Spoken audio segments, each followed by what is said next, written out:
Hindsight's 20/40. That's what they say. Hey. All right. Number 78? Is this really 78? Fixing my tongues.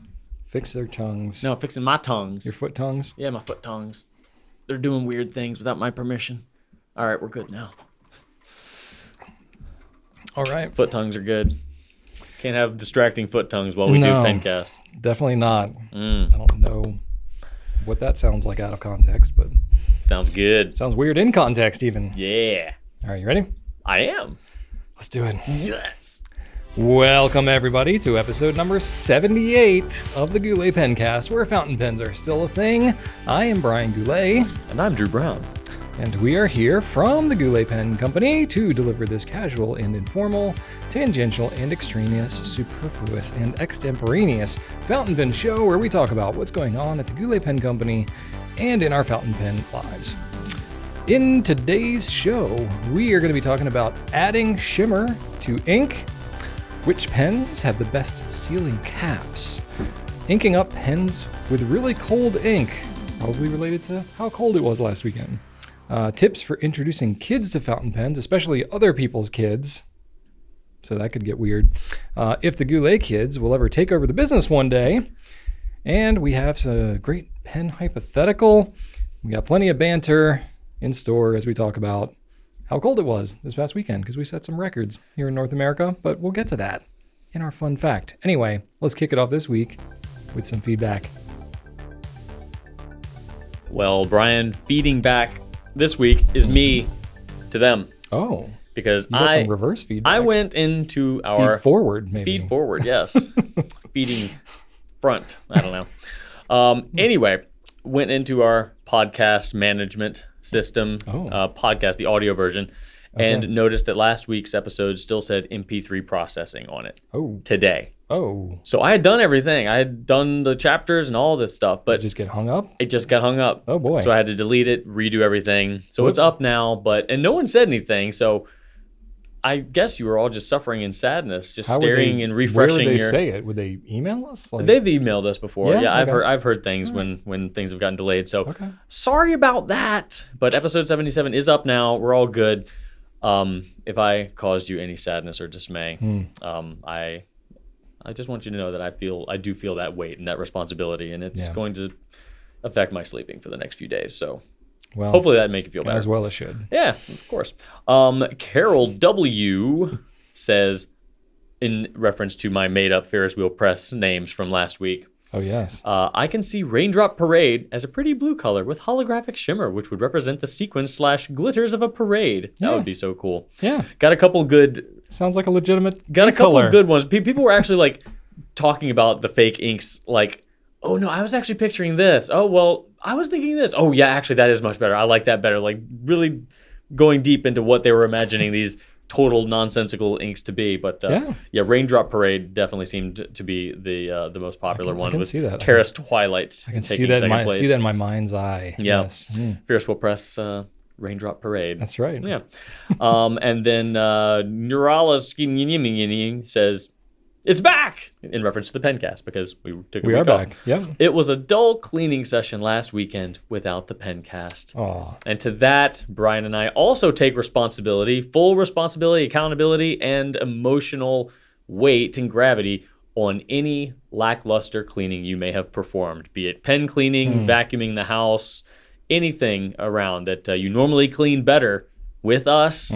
If things aren't looking too good, you can blame anybody else in your home on us. It was Brian and Drew's fault that this countertop doesn't look as sparkling as it normally does. So again, I do think it's pretty interesting, because this was feedback I remember getting a lot back when I did Q&A solo before doing the Pencast thing. A lot of people made it into their rhythm to clean, maintain their pens, whatever. As it was the ritualistic part of listening to the Pencast, or at the time Q&A, but they would do it while doing pen stuff. I'm really curious, is that what a lot of people do? Is that what a lot of y'all do out there? Is you get into pen mode and you want to clean your pens or play with your pens, write with them, whatever, while you listen to the Pencast? Because I personally will often, I'll be cooking or doing dishes or something while I'm, listening to an audiobook about leadership or productivity, or I'll be doing something that's not exactly related to the task at hand. You know, it's like while I'm woodworking, I'm not watching woodworking videos typically, though I have done that at times. Yeah, So I'm just kind of curious, like how often you pair together the what you're listening to, you know, especially this Pencast, while you're doing pen things. I don't know. Let us know. Yeah. And then this one is a bit lengthy, but it was too good not to mention. I just love this one so much. I saw this. So we talked about feeds and whether or not feeds were as important as the nibs. And while the Yeah. answer was, yeah, they are, Sure. the other answer was, but still don't worry about them too much. So Jack had the best analogy. And if you know me, I basically can't live without analogies and explaining myself through them and using them to feed my brain. And I was trying to come up with some analogies, but I did not feel confident Jack about them. killed it, ladies and All right. folks. All right, Jack. Here we go. Possible analogy for a feed from Jack. If you're eating a burger, the bun is the feed, the patty is the nib, and the toppings are the ink. Jack goes on to explain the bun and the feed. Okay, so the bun/feed is what you just needed to do its job and make sure the entire thing is usable/edible. You rarely buy a burger for the bread unless it's really something weird, like say an ebonite feed or an overfeed, right? You'll notice if the bread is terrible though, or if it can't support the patty or the toppings. Totally true. Like you notice a garbage feed if it's just like a complete, useless piece of junk. Yeah, Just like if you get, a nice huge burger on some like flimsy just Wonder Bread like that. No, that's garbage. Doesn't work. But generally a bun's a bun. Okay. And then the patty/nib, the important part, the main event is what Jack says. This is where most of the experience will come from. In any given restaurant, there's usually a set number of patty options: normal, quarter pound, double patty. If it's a specialist burger joint, maybe there's an impossible patty or an Angus patty or a buffalo patty. Generally, you'll find your preferred size/option and stick with it, but you can swap it out for something crazy if it's available. Right? Perfect analogy. And much like nib sizes, I generally prefer my burgers to be large There and, we go. and juicy. There we go. And then finally, toppings/ink. This enhances the experience and changes more often. You can make do with just sauce and cheese on most days, but sometimes you'll want bacon. If you're really going for it on a certain day, you could have blue cheese or crazy things like peanut butter or mac and cheese. However, all of the toppings in the world won't be able to mask a terrible patty. That is so true. You could have the best ink in the world, but if your nib is just garbaggio, like you're still going to have a terrible time. Interesting. Burger analogy. I love it. Take it home. Jack is giving it to us all out of the kindness of his heart. Like that is just choice. I'm very happy with that analogy. Going to use it. What Jack has done is made me really hungry for a burger now. I had a smoothie for lunch. That's not a burger. Yeah. If I don't have anything to chew, I don't really feel like I ate anything. Oh, there we go. It's back. Yeah. Was that not a callback from last episode? Remember when you said no, if you're I just not said it right now. Oh, remember when you said if you're not I may have said it last if you're not week, drinking, you're chewing. Or if you're not chewing, you're drinking. Oh, that was the whole thing about the eggs.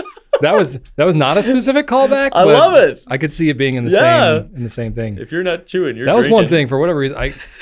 Our team, that word. So here's a little inside baseball. So we record this Pencast. We largely are not like talking a lot to our team about what we're talking about. They're kind of discovering it just like you all are. Yeah. And we don't go back and watch this. We record this nonsense and then, it's edited and we publish it. So our editor watches it and just make sure we're not. I mean, I talked to you guys about it in the comments, but. Yeah, but like we're not like sitting down with our team and watching it. So like most of it's nonsense. It's so long. We don't expect anybody to watch it. But we have certain members of our team that like kind of watch it. So like every now and then something will get around the office and be like, what were y'all talking about with eggs in the Pencast? And I was like, oh yeah, there was a thing about eggs. How did that come about again? And like everybody's asking us, I'm like, yeah, I don't really remember what we were talking about. Drinking the eggs and whether eggs are liquid or solid or I heard whatever. someone say, if Drew's eggs are solid, he needs to reevaluate where he's getting his eggs. Yeah, exactly. I'm like, okay, I know they're not solid, but. No, that wasn't a callback, but it's funny how closely that lines Technically, up. the yolk is a liquid in a membrane. Oh. So what does that mean? Is a membrane? It is actually, solid? no, it is officially, is it like some other classification? Yeah, it is. It is, another state. Yeah, there's state a word of for matter. it. I forgot like multiphase, I think is what the word is. Oh boy. Yeah. Okay. It's a thing. This is like last night when I worked a full day, went home, and then I was like prepping for the Pencast and still continuing to work at night. And then Ellie comes up to me. This is a tangent, but whatever. Ellie comes up to me and gives me this like order of operations type math equation. Oh no. Like PEMDAS and all this kind of stuff. Rachel, of course, remembers all of it. And I don't even know what word you just used. It's like an acronym for, parentheses, multiply, division, whatever. So it's like she had all these things that were like multiplying, adding, parentheses. Please excuse my dear Aunt Patty. All that, whatever. Yeah. So Ellie just like goes up to me and she's like, here, do this. And I'm just like, like I remember the last time I've done order of operations in my head or whatever. But I was trying to humor her, and I came out with like, 16 was my answer. And Rachel did it, was like, no, it's negative 11. Like I did the order of operations very wrong. And I was like, yep, this is on brand for both of us. I would be worse, I'm sure. I was much better at math when I was younger, but I haven't done that type of math in a very long time. Not I. So anyway, total tangent, but yeah. All right, next feedback chunk is feedback for you. All right. For me. All right, this is from Mary Moy. Thank you for bringing back memories of Norm or Nom. This old house in the Yankee workshop. I remember watching the shows every weekend with my father, who loves to dabble in woodworking. Norm is a true craftsman who takes tremendous care and pride in his work and remains humble. Loved his shows and love yours as well. Well, thank you. I also love his shows. And since we talked last week, they published another like updated video. I have not seen Norm Abrams since he like stopped doing his show. He's obviously much older now, but it was still like quasi-scripted, very cheesy, and it was just like, very heartwarming. There were a lot of positive comments about that. Yeah, it's got a lot of love. But yeah, it was really good. Robin Allen says, hello, Drew and Brian. Glad to see you back. Hope Rachel is recovering from her illness. She is doing much, much better. I wanted to give you a shout out about the New Yankee Workshop in this old house. Here we go. My father was a lifelong woodworker and spent innumerable hours in his shop. But when he was in the house, Norm's shows were his favorite entertainment. Even with all Dad's knowledge, he loved picking up tips from Norm. Very worthwhile skills and television. Thanks for giving credit where it's due. I feel very much the same way. We know you do. Absolutely. And Faith Gray says, Brian, have you ever had a moment when you've jumped out of your chair and walked quickly down the hall calling out, this is it, or we got/did it? I can see Drew showing this amount of enthusiasm and energy. Yes, he does. But you seem more reserved. Have you ever had one of these moments? I haven't. Drew, have you ever observed me? I have not witnessed this. I would not say that you would see me physically bounding down the hallway like you would Drew. Drew I don't is know if frequently known to skip or prance maybe or bound, leap. Saunter, bound, yeah. Yeah. I make it a habit to skip down the halls at least once a week. Yeah. You can often hear Drew coming down the hallway because you'll hear a rather inconsistent walking pattern. His voice isn't always a giveaway because when he's across the building, he sounds like he's right outside your door. Yeah. So that's not always a giveaway, but you can usually hear what sounds like someone who's running and picking up speed. All right, let's not make this about me, okay? This is about you, all right? When have you been so overcome with excitement you have just been uncharacteristically giddy? I remember, even when we got Sailor back as a brand, you were still pretty reserved until you were allowed to not be. So yeah, you were pretty jazzed about that, but only when you allowed yourself to be jazzed about it. It wasn't, you were not overcome with excitement. I'm trying to think, I would say compared to you, I'm more reserved. Sure. But that's like saying, compared to the moon, I'm not made of rocks. What does that really mean? I don't know. I don't know what kind of analogy that is. But, it's like, compared to the moon, I'm not made of rocks. Compared to an ant, I'm a large person, I'm a very excitable human being, yeah. You are, but that's great. Like, I love that enthusiasm. Yeah, I couldn't stop if I tried. I get excited, but I express it in different ways. I mean, I do have enthusiasm, but it is more subdued. Well, you have a greater degree of control over yourself than I do as well. Yeah, probably. There's that factor as well. Probably. I don't tend to control things at all. Yeah, that's all right. Yeah. It's all right. I genuinely get excited though, but yeah, I'm not like... You don't lose it. I'm not like just openly giddy so much. Yeah. Yeah. All right, well, I'll let you know if it happens. Yeah. I will report back and let you know Brian just totally flipped his lid the other day because they announced that Norm Abrams is going to be in the new Fast and Furious. That'd be something.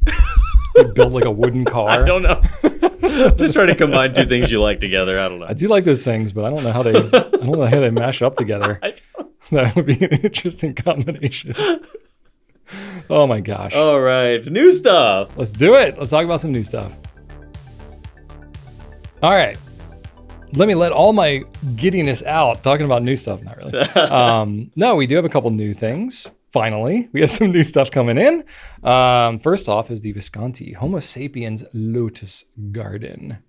Now, Drew, I know you have some feelings about this pen, right? It's not like your favorite. It's not the best limited Homo sapiens design, in my opinion. Sure. The colors. It's very different than the some color. of the I other will ones I've say, the colors are not for me. But when you see it amidst its inspiration, like the actual lily pads and the lotus flowers, it makes sense. Makes a lot of sense. It makes sense. So I appreciate the inspiration. The color combination is just a little like I'm a little unsure of it, but I don't know. It strikes me. It's true to their source material. Yeah, it's a different looking color combo than what I've seen on most other pens. So I like it, if for nothing else, just for that. Like it stands out amongst the Homo sapiens limited editions, because a lot of them tend to be like in the range of blues and teals and stuff like that. Going like a much heavier green route is pretty interesting. So I ended up picking up one of these for myself because I can't help myself, and I think the Visconti, like the Homo sapiens limited editions, have sort of fallen into the unintentional collection. Well, you know what, for me, you know what we can do? You can just offload your Florentine Hills so that it doesn't need. So it's not. That's true. Florentine Hills was a nice solid green, but that was you don't a long time you didn't ago. like it though. You should probably just get rid of it. Drew loves the Florentine Hills. He tries to talk me out of it every now and then, but it doesn't work. Yeah, nice pen. You know, it's more expensive than your typical Homo sapiens. Yeah, it's up there. But I will say, have we published that video? I can't remember. We've shot so many Homo videos. sapiens? No. Yeah, no, we haven't done it yet. Okay. Well, an updated Homo sapiens video is coming. The last one we did was in 2015? It's a little out of date. It's an oldie. And I don't specifically have Lotus Garden featured in this one, but what is cool is, as I was talking about it, just remembering just how much larger of an ink capacity you get with the double reservoir power filler than with the single. Which this is, the Lotus This Garden. is the double, yeah. So all the limited edition Deuce. is a double. It's like over 3.5 milliliters. It's an obscene amount of ink it's they like can the hold. equivalent of like 5 or 6 standard cartridges. I think. Yeah, it's standard international cartridge. A short one is typically like half a milliliter or so. Is that right? Half a milliliter. So it's like basically like a pack of cartridges you're carrying around with you. It's a ton. It's like a pack of cartridges. Plus it's all like demonstratory and you can see it sloshing around and stuff. It's cool. I'm very much into the Homo sapiens LEs. But anyway, go check it out if you're into the Homo sapiens. That is there. And it's got the ruthenium trim, which I'm a big fan of. Sailor Pro Gear Slim Velio. This is a pretty cool looking. So it's blue, green, and pearl white. This is a limited production pen, which is kind of like a sailor specific term, not a numbered pen, more like what you would see, I guess, with a special edition in other brands, but they call it limited production. A little open-ended as to how long they'll be around. Yeah, so it's like they're making a certain number of them. We don't know how many or for how long, but when they sell out, they sell out. So don't know how long they'll be around, but they look pretty cool. Pretty unique for Sailor, the demonstrator with the swirls. That's not something you often see from them. Yeah, and from what I understand, part of the like cost and stuff like that with this one is it's not an injection mold. This is like cast resin that's got to be turned, and you can tell because it's got like that. It almost looks like a ribbon, kind of in there. And you know, funny enough, that is sort of how a lot of these like Visconti Homo sapiens, like limited editions, similar to those materials. Like if you remember the Florentine Hills, Crimson Tide, Florentine Hills was like that. Yeah, just keeps bringing it. All right, London Fog, Brian. You can talk about your London Fog. London Fog was kind of like that too. Yeah. But yeah, Crimson Tide was like that as well. Yeah, exactly. So it's got very distinct kind of a ribbony kind of a thing going on, which really looks good. Like the bigger the pen it is, you know, the more it shows it off. So the fact that it is on a slim like this, it has a very different kind of look to it. So very cool. You don't get a lot of these like super demonstratory kind of sailors, especially with this kind of pattern to it. So different technique they have to do to make them, a little more involved. That's part of where the cost comes from. But anyway, go check those out. It's in the full range of nib options with Sailor. And then we have the Monteverde. Oh, sorry, the Velio. Is this the one that was like we had something come up earlier this week about the size of it? So it's like we're trying to get some clarity from Sailor because it's not quite as small of a slim. Like the cap is more like the size of a standard. I haven't got one in my hands yet. Let me just verify because I'm pretty sure we were talking about this yesterday, but Sailor has so many pens. I just want to make sure that I'm thinking of the right thing. Okay, so this is the one. So beautiful looking pen, but it was a little weird because Sailor was advertising it as a Pro Gear, like a regular Pro Gear. But the nib is the size of what you have on the Slim. So it's the smaller size nib, but it's a 21 karat nib. They've done that before on like a pen here and there. The body itself is closer to the length of a Slim, but it's a little fatter on the end, more like So it's the its own regular thing. Pro Gear. The cap is almost the same size as a regular Pro Gear. So it's like this hybrid kind of a thing. Huh.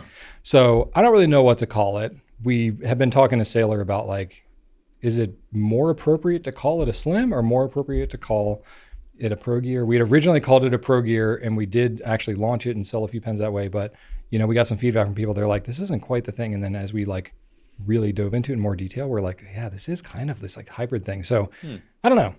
I don't know whether it's a Slim. It's more like I don't know, what's in between a Slim and a regular. I was going to think of something clever, but Grande. nothing's coming to me. Venti. Yeah. It's like I was thinking more in like Regulare. fitness. It's got like a little tummy, a little love handle, you know, on it. It's not quite slim. It's not quite full size. Anyway, Ritma. I'm going to go that way. Let's move on to the next pen. Monteverde Ritma Orange. This is a limited something or other. It's their pen of the year. Pen of the year. They usually do like they did the olive one for Special 1 edition. year. Yeah. Special edition, they call it. Yeah, they do an annual Yeah. deal. Looks really good. It's got dark trim. It's got a nice anodized looking finish, that nice like matte metal kind of a look. Like I know see you on, like that a lot of- anodized also, colors. It just like glows. You said It in your just Lamy video looks- that just all colors always they look good. all look good. Literally, they all look good. You know, so Lamy, like they're all stars. Like just look at every color. I don't They all look disagree. good. Like the arrow, the Diplomat arrow. Every color there's- looks good. Yeah, there's not a bad color. Yeah, you can like some colors more than others, but for whatever reason, like this kind of matte anodized orange looks good on everything. The orange arrow is popular too. Looks really good. Yeah. So if you're into the Ritma at all, you know, they got a Yovo stainless steel number 6 nib on this thing. It's got the cap that like has that nice little pop to it. So it's fun, you know, tinkerability factor to it, you know, fits full size converter and all that kind of stuff. So yeah, pretty cool. So go check those out. We got them for $40. Pretty decent for a $40 pen, gotta say. Yeah, and that's all I got. You got some stuff. I do got some stuff. This isn't brand new this week, but the previous week we came out with a new batch of Sailor Urameku inks, and it's a very unique batch like the previous one. We've got 5 new inks there, and they do the thing that the last batch did, where they look different in different kind of modes. So when you're writing with them, they might be bright blue, bright purple, something like that, and then when they dry, depending on what type of paper you're using, they could look completely different. On a heavily coated paper like Tomoe River, which can be found in the Nebula notebooks as well as our Goulet notebooks, they retain a little bit more of their color. But on something like Rhodia, which are more commonly used 80-gram paper, they get muted quite a bit. I call them surprise brown inks because you write with them and they're like, oh, look at that. Nope, I'm brown. You write with another one, you're like, oh, look, blue. No, brown. Like, no, they're not brown, but they do kind of, They walk that line. they get earthy as they dry. So that is are you pretty, maybe just seeing brown because that's what you want to see? I mean, maybe. Or is it like objectively brown? No, they're not objectively brown. They're just like, Okay. I get kind of like the Platinum Classic inks, those kind of, they went down one color and then they dried all with a little bit of a brownishness to them. Yeah, okay. Not dissimilar to that. They're brown forward. Yes, brown forward. So we've got 5 colors there: Hana Gokoro, Zare Gokoro, Suki Gokoro, Date Gokoro, and Kokoro Guma. So those are there. They're available. They're fun and interesting. Not your everyday inks. They definitely have a feature that is uncommon. And finally, Brian, we are going to be seeing some Iroshizuku cartridges from Pilot. What? The famous, like decades famous Iroshizuku line of ink from Pilot is literally. finally going to More than a have decade. cartridge options in the same colors that the full bottles are in the same beautiful presentation, same sort of cardboard, silver textured pattern on there. They're going to be available in cartridges. Not a whole lot else to say. They're going to be Pilot's proprietary shape, same as all the other Pilot cartridges, but finally you're going to be able to get exciting, fun, bright, vibrant colors rather than those stock Namiki / Pilot ones that we've had for the last decade plus. So that's exciting news. We've been waiting a long time for these, and they will finally be available. If not when this publishes, soon after. This is like by far the best ink cartridge packaging I have ever seen. It looks too nice for cartridges. It is pretty cool. It looks really cool. It is pretty cool. So that's available. And also today, Friday, when this publishes, we will be joining the world in another TWSBI Eco launch. TWSBI is putting forth the Eco Tea once again, this time in saffron, which is a beautiful marigold. And I think it is going to be a hit because it is not a bright, eye-piercing yellow. It is a nice, smooth, very kind of floral yellow. Yeah. And I think this is going to hit a lot of targets. I know at least one person that's really going to like this one. Yeah. So it's like more of a yellow orange. Yeah. I see a lot of orange to this one. Yeah. It's a nice gold, a nice smooth gold. Yeah. I think it's going to be popular. I could almost, if you didn't know that it was called saffron, you could almost pass it off as an orange instead of a yellow. It really walks that line. Yeah. I think that's true. You know, very I would say that it's a nice color that is often found in nature. Doesn't look artificial. Yeah. So I like that, and I think a lot of people will as well. And that is our new stuff. Awesome. All right. Q&A, Brian? I think it's time. Q&A. Okay. Ooh. Here we go. You ready this week?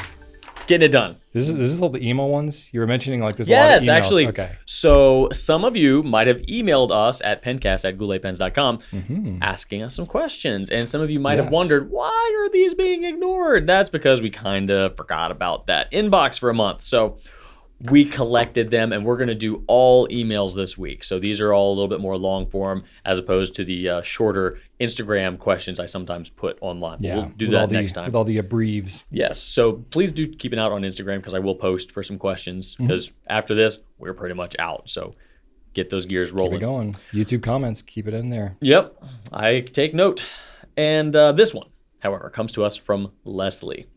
Leslie gives us a bit of a hypothetical.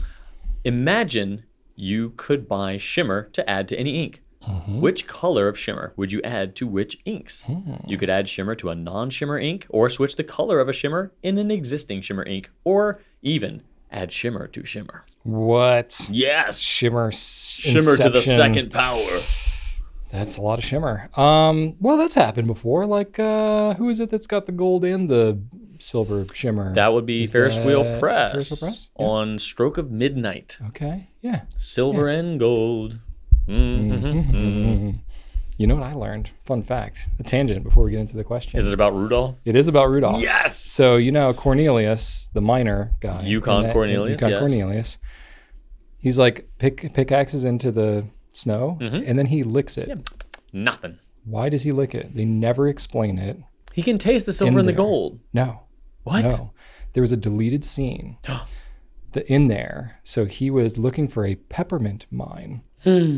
Yes. So they deleted that scene, but they left everything else in there because it was just too integrated. So what he's doing is he's mining, and then he's licking the peppermint off of his axe. That's why he licks it constantly. Isn't that crazy? Never knew that. I don't know what my life is now. Yep. Oh my God. Thank you, random YouTube shorts that keep popping up in my feed. Anyway. All right, shimmer. Back shimmer to on it. shimmer on shimmer. Well, Leslie, you're asking me to imagine buying shimmer and adding it to any ink. I do not have to imagine because I have done this. Yeah, I remember that. I did this early on. I want to say 2016. Before it became cool. Before it was starting to become cool. And I think it was when, I'm trying to remember, I think Diamine Shimmer-tastic was just becoming a thing. It was before the ink vent, before all that stuff. Yeah. So Urban had their thing. Diamine had theirs. Maybe Robert Oster was dabbling in it. I don't remember. I think it was probably before It Robert might have been Oster. before Robert Oster. But I remember because I was like, back when I used to mix my own resins, when I was making pens, I would buy mica powders and all kinds of like special powders that were like super finely ground. And I remember them looking really good in like epoxy resins and stuff like that I was mixing for doing pen castings. I was like, We're doing a pen casting right now. Just have to, hey, comes full circle, huh? Yeah, still pen casting. I guess this isn't my first pen casting then. Anyway, so yeah, I was like, I wonder if those same powders would be fine enough to flow in ink. And I was like, I don't know exactly what they're using in these shimmer inks, but why not just try it? So I had some of that, and these were like weird branded things that are like just made for crafting type stuff. And I was like, well, let me go to like, Michael's craft store or whatever and see if I can find any like mica powders. Well, sure enough, they have mica powders that you can buy in these little jars. I got like several mixed packs of all different colors. There were some pinks and teals and iridescents and purples and all kinds of crazy colors. And so I was like, let's just see what happens. I mean, this was years ago I did this now, and I don't think I ever really publicized that I did it because I do experiments like this. I remember all the you time. doing it, but I don't remember ever having seen any. I didn't make a big thing out of it because, especially at that time, I was like, is this something that like we should develop? Should we could we sell mica powder? I was like, who knows? Like, I'm just like, what are the possibilities here? And like, is there anything that would be of value for us to do in the pen world around this? And then ultimately, I think this is like, as more things were coming out in popularity, and I was like, there were a lot of other ink makers that were coming out with really good shimmer inks. And I was like, you know what? They're probably testing this a little more thoroughly than me. Let's see what happens. And then of course, now there's so many shimmer inks out there. I'm like, okay, it's kind of like ink mixing where it's like, it's a cool thing to do if you're into that, but it's really not necessary. Yeah. But I figured what better time to talk about it than when specifically asked in a Pencast. So yeah, sure enough, like you can go to probably most any craft store. You can find mica powders, M-I-C-A. And from what I understand, they're, just basically really, really finely ground glitter. You can get all different types and just experiment with mixing them. You don't need a lot to put in the ink. You'll have to, you're in total experimentation territory. Mica is a mineral though, isn't it? It is, yeah. But this stuff is...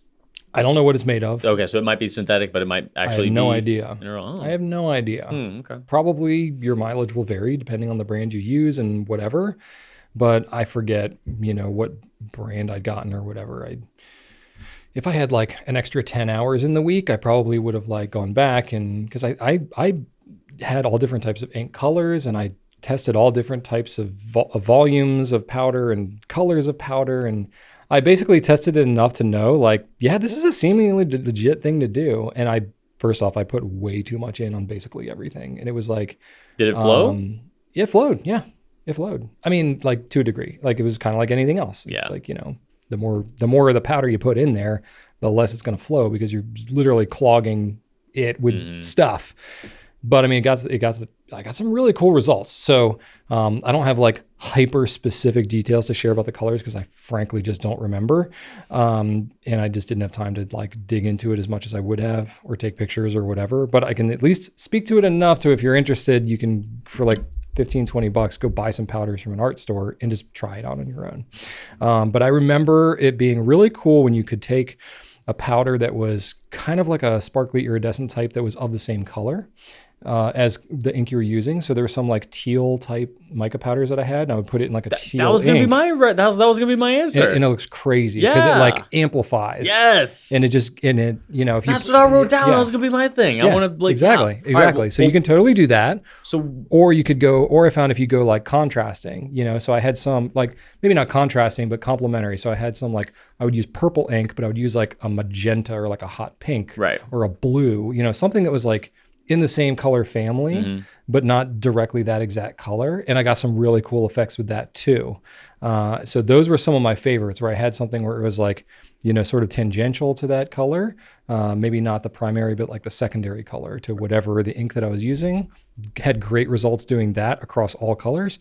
And then ones where it was like a particularly interesting, mica powder color going with that ink, it just popped. So, yeah. So Leslie's question though, Brian, if you could add shimmer to one ink, what would you pick? Like, let's say there's an ink that we currently carry. What do you think one could benefit from if you wanted to enhance it with shimmer?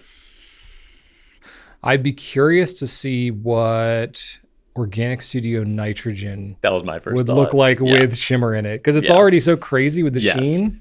I was like, my first thought was like, just to be chaotic, like Yeah. add a bunch of crap to Bay State Blue and Nitrogen. Yeah. Like, why not? That would be really They're cool. already insane. And That would be really cool. Yeah. Like with nitrogen, it's got a heavy red sheen to it. So you could lean into that, and you can go with like a red or a pink, kind of a mica powder. honestly, And it kind of needs a blue sheen because the red is a little dominant. you could, I'd be curious to see what it would look like with both. And that's the Yeah. cool thing is like, it doesn't take a lot of these powders. I mean, Mm-hmm. they're I guess expensive per volume, but you don't use that much of it, especially if you're testing it in like ink sample vial quantities. That's what I was doing, like 2-3 mils at a time. I mean, obviously the smaller you go, like you got to really tone it down on the glitter thing, but I mean, it's really fun to experiment with. Yeah. So, My thought was, I thought the chaotic route, just taking a very high maintenance, infamous ink and adding just more stuff to it. Sure. But realistically, my thought was, same, like the same color on same color, like blue on blue, purple on purple, brown on brown. For like sure. I would love to see an ink that looked just like a new penny, like maybe a brown base with a bright, yeah. like coppery shimmer. Yeah. So just a really like Absolutely. writing with brand new polished copper. It's totally a thing. I would love that. Yeah. What also worked well, so I don't know if I had a powder that was in like the mix pack that I got at the craft store, but one of the powder that I have like a tub that's like this big, like it's a huge amount. Of the same color? It's like a white iridescent. So basically, Oh, if you want to yeah. get I wish I could remember. It's like a pearlescent. Yeah, it's just yeah, like yeah. a white pearlescent. Sure. And basically, whatever color that I would mix up in a pen resin, I would dump some of that white pearlescent in there, and it just makes it so much sparklier and swirlier and stuff like that. So just literally any ink color doesn't necessarily change the color, but it just makes it pearlescent. That powder alone, probably you could add to any ink and it would look crazy I cool. wonder if that's what's in Private Reserve's pearlescent ink. I have no idea. I have no idea any material that's used in That any of these stuff, shimmer inks. The Private Reserve shimmer inks are more powdery than any of the other shimmer inks that we carry. I wonder if they have something similar. I don't know. Could be. All right. Well, that's our shimmerific question. Yeah. Starting us off. If you're interested in doing that, you can experiment with it in not that difficult of a manner. Just Great. look in the craft world or look in like the resin casting world, and you'll find all these powders and stuff that, that's what they're made for. But don't do any of these experiments unless you're using a pen that's easy to clean and you don't really care if something happens to it. Yes, indeed. Don't throw this in your vintage, Namiki or Nope. something. So anyway, there you go. All right. All right, Drew, Next up. I got a question for you. Boom, boom. Peter says, Dear Brian and Drew, first of all, thank you for the Pencast. It's most informative and pen appetizing. Interesting. Is that just because we were talking about hamburgers? I do get really hungry when we talk about this. It's interesting and entertaining with just the right amount of snatch block awareness raising turkey hammock silliness. Hey, snatch blocks. Love it. Snatch blocks are the best. Snatch blocks. My question is, which pens have the best sealing caps so that one does not have to worry about hard starts after a week or two? The Platinum 3776 is famous for this, but what other pens are great in this regard? Are there any that have a snap cap? What kinds of ink are the best for infrequent use? All right. A lot of ground to cover here. Yeah, well, the quick answer, yes, the 3776 is great, but you don't need to pay 3776 prices to get the slip and seal mechanism. You can get that accessible in some of Platinum's lower price pens. They don't officially say the Preppy is slip and seal, but it basically is. So Similar vein to Preppies it. seal really well for the price. You can't really beat it. Procyon. Procyon, boom, boom. Procyon's good in that way. Slip and seal. Yeah. And then going to your second question, is there a snap cap? Yeah, the Preppy, boom. And then the big brothers and cousins and other relatives of the Preppy. Plaisir. Yeah. Plaisirs, yeah, your Procyons, your Prefontes. I think the Procyon's a Procyon screw cap. Not Procyon a screw snap cap. Yep. cap, I meant the so- Prefonte. The Prefonte is a Profonte. cap. Snap a cap, a Prefonte. Yeah, it's the Profonte. And then I would say that Twisby actually kills it with the snap cap They seals. do. The swipe is great. We'll talk about that later on another question. Swipe is great for a snap cap and sealing that for a long. swipe. Hey, it is what it Love is, man. that swipe. It is what it is, man. Seals really well. Snap cap for a long Sure. period of time. The Go as well. Yeah. TWSBI knows how to seal their caps just Really, as well all as the Platinum does. TWSBIs are pretty great in that way. And honestly, the 2000 is up there in price, but for a snap cap, it seals really well. really good. It seals better than the Safari or the All Stars do. For whatever reason, the way it's engineered, it tightens things up really nicely. And to the third part of your question about the ink, Private Reserve makes an ink called Infinity ink. And when we first started carrying that ink, it was advertised to us that it just keeps your pen from drying out. And they said that you could leave your pen uncapped for the whole day and it wouldn't dry out with this ink. So I had to test it. And I wrote with it once every hour. I think sometimes every 30 minutes, but very infrequently throughout an entire workday. And it did indeed stay inked up and wet and ready to write for the entire day. So I have some pens that dry out after, if I lift my pen off the page for 5 seconds. So I was happy with that. Yeah. It's a little bit more pricey, but I would say that the Infinity ink more or less does what it's advertised to do. So I would definitely check that out. And one more thing I'd like to add is that it's not always, like for example, the slip and seal mechanism that we're talking about with Platinum. It's an inner cap that's spring loaded. So when you cap your pen, that spring is pressed up against the top of the cap, and the cup that is attached to the spring creates a pressure that presses down on the seal right around the grip section to keep your nib wet. There are a couple other pens that do that, not necessarily with the slip and seal branding, but Visconti's hook safe lock mechanism operates through the necessity of a spring-loaded inner cap, much like the slip and seal cap does. So any Visconti with the hook-safe lock also has a spring-loaded inner cap that'll keep your pen nice and wet, ready to go. And then any pen really that has an inner cap is going to be better than a pen without an inner cap. Mm-hmm. However, the seal, like if we're talking about a Safari or an All-Star, where it clicks onto the barrel of the pen or onto the grip section, that is not the only point of potential ingress for air to get in and dry your pen out. Mm-hmm. Sometimes if your cap has a finial on top or a clip, which many do, air can get in through the clip hole or through some, bit of a compromised situation in the finial. Sometimes I will test for this by either blowing into the cap or dripping water into the cap. So the air test is quick and easy, but a little less reliable because your air could go around the inner cap and out the clip hole, which you'd be able to, feel that air is escaping, even though when the pen is closed, it might be just fine because it's connecting with that inner cap. So the air test is pretty okay, not 100%. If you've got an inner cap.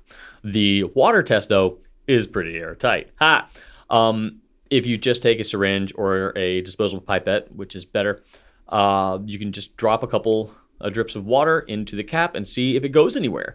And if it comes out of the clip hole or through the bottom of the cap finial, you can pretty much bet that if water can get out of there, so can air. Mm-hmm. And a lot of them do that. It's not super common that a cap is 100% airtight, but it's nice when you see it. And so far, I would say that TWSBI and Platinum are probably your best bets. Brian? I would throw Pilot in there too. Pilot's has pretty solid. Number of pens that seal really, really well.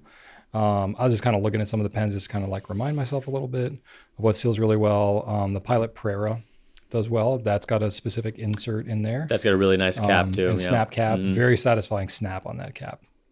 The Metropolitan, it's also got sort of an inner cap on there, strong snap, seals pretty well. The Traveler's Brass Pen, oddly enough, I just, it's a carport pen. That's the carport pen. That's the famed carport pen. That pen just I've never had an issue with it drying out, despite putting it through the worst of abuse. And really most of the Pilot pens, especially the Pilot custom pens, Custom 74, Custom 823, has a very visible specific insert in there that does a really good job. And the reason they put inserts in these pens is, especially like the Homo sapiens, for example, if they have, spring clips, it's one thing if you have a clip that is a tension clip and the clip just kind of it's the metal bending, you can seal that up pretty well. And the clip, just needs to be stayed in place. Mm-hmm. But if you got any type of spring clip or something where there's movement involved in that clip, there's more of a tendency to have like more openness in that hole. That's a good point. Now it's not like that's, it doesn't necessarily mean that the type of clip determines how big that hole is, but that's often why they put those inserts in there. So even doing like the blow test or the water test or whatever, it can help, but it's like if there is one of those inserts, it's really the insert's made to fit around like the grip. Right, but if you drip the water in the insert, if you dip the water in the insert, it shouldn't go anywhere. That's my point. I'm like, it has to go in the middle. Exactly. That's why the blow test doesn't always work, because it can go around that cup. Yeah. So, it takes a little bit of like investigation, trying to determine these things, but ultimately the best test is like just using the pen and determining what's good. Yeah. I know a guy, one of my pen friends, I've known him for years. He will ink up a pen and just leave it for months to decide whether or not it is worthy of his praise, because dry time and being able to write with it after a long time is the most important feature of a fountain pen to him. Wow. Okay. Fair enough. So I always refer to him like, hey, what's the best pen for not drying out? And he knows. I inadvertently end up doing that because I don't clean out my pens in an appropriate manner. Well done. So take one for the team. But it's not really scientific in any way. But yeah, there we go. Right. So that at least points you in the right direction. You got a lot of good options there. There we go. All right. We're going to hear from Rob next, Brian. Rob Bubba. Rob Bubba is asking us, is it okay to ink up a pen? No. Oh gosh. All right. Well, there you have it, Rob. No, it is not okay to ink up a pen. Pens should just be looked at, seen, and not heard. There we go. Contrary to literally thousands of hours of footage, Brian is now saying. I gotta be honest with you. I've been living a lie this whole time. I've never actually inked up a pen. I just like the way they look. I think they're pretty. Every video you've ever seen, it's not my hands. It's all deep fake. It's all deep faked. Yeah. All right. Rob asks, is it okay to ink up a pen if the ink and or pen has been in a cold, freezing condition? Ooh. What temperature does ink freeze at? For example, when I got a box with my order from Goulet pens and it's a frozen Wisconsin day, 5 degrees Fahrenheit, and the package has been on my doorstep. The ink doesn't appear to have any ice or slush in it, but the bottle is super cold. Mm-hmm. The pen itself is fogged up from the inside. It's a demonstrator piston. Mm-hmm. I'm chomping at the bit to get the pen filled up with ink, but should I wait until both are at room temp? I'm concerned about possible condensation, but does that matter? Boy, there's like a barrage of questions in here, but makes sense. It's been particularly cold recently. It has, especially, man, I can't imagine Wisconsin. Yeah, it's going to be colder there than in Virginia, that's for sure. Great question, though. And so I didn't do a deep dive on this. I just did I went into the wading pool. All right. I went ankle deep in the kiddie pool. All right. On this one. So basically, anytime that you have weather that's below freezing, it's right to like maybe perk up a little bit and be thinking, ink is mostly water. And if it's going to freeze, that could be a challenge. Obviously, you can imagine we ship year round. We ship literally anywhere in the world that USPS and FedEx will deliver to, so our stuff could end up anywhere.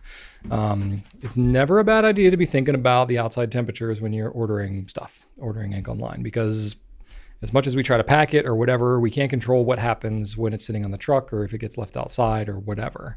So this is why we have slightly ridiculous amount of care with our stuff, but we can't control things in rather extreme temperatures. That said, we do run across things where ink can get damaged because of cold. Mm-hmm. Often it's because when ink, or generally glass bottles of ink specifically, certain designs of glass bottles, when they get really cold, if the ink itself, it's hard for us to know because it's in transit. We never know like what state of freezing that it might be in. But I think even just being really cold, things tend to get more brittle. So when things are also getting tossed around like footballs by whoever may be delivering them, things are more brittle. Maybe there's some ice or something in there. More breakages can happen, but it's not as many as you would probably think. No. It's not like if it's below freezing out there, all the ink bottles break. It's actually fairly rare for how many ink bottles that we're actually shipping out of here. Do you remember it used to happen a whole lot more with Diamine and their old bottles? Their old bottles. Because there was just enough space so the glass bottle inside the box, so the old boxes, not the old bottles. It had a little bit of movement. There was a tiny bit of movement, but it was just enough for it to move. If the bottle itself is pretty immobilized, you shouldn't have anything to worry about. The box will do its job and protect it. Yeah. But if if there's some motion, then, at the slightest knock, like you said, if it's extra brittle, it could happen. It happens much more rare these days. Yeah. Now. But it's pretty rare that we hear about like ink arriving to somebody as like a frozen block. Like it's pretty rare. So that said, ink is mostly water. So generally speaking, you can assume it will begin the freezing process around 0 degrees Celsius, 32 degrees Fahrenheit. That said, where I did my little going into the wading pool, I was thinking like, okay, what about like dyes and biocides and surfactants and stuff? I can't, I don't know about dyes. I didn't get into that one. Biocides, I think there's so little of that, it wouldn't matter. The surfactants, I was looking at like glycerol. Glycerol, is a common surfactant. It actually does have a lower freezing point than water. Mm-hmm. To the degree, I don't know how much of that is put in there. Probably not enough to make a huge difference. I think because ink is so primarily water, you're probably safe just assuming you're going to be at a freezing point that is close to water. It might be a little bit lower probably with the other stuff that's in there. But what I don't know is like packaging stuff up, if it's the same as if you just like left a bottle of ink sitting on your porch. Like if it's in a cardboard box with some wrapping and other stuff in there, it's going to be better protected and insulated, certainly from wind. But like, is that bottle of ink going to end up just as cold in the packaging as it would if it was just sitting out there? I would have to believe that probably not. Like there's some insulation, there's, just like residual warmth, maybe from it being on the delivery truck or something like that, that will help to keep it from freezing as much as it would if it were just like purely exposed to the elements. To what degree, I don't really know, other than just, we don't hear about freezing as much as you would think.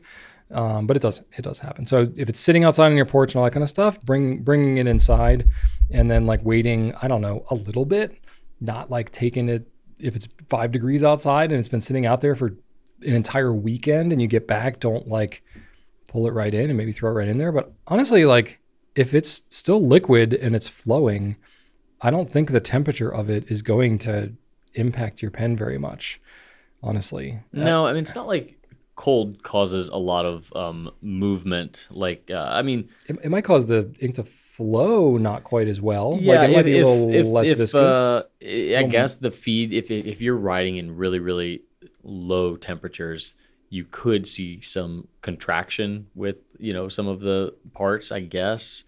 It's so little ink in the grand scheme of things. Yeah, it's such a narrow pathway for the ink. I can't imagine it having a big effect. And say I'm going to talk in Fahrenheit because that's what we deal with in the U.S. here. Say your house is 75 degrees.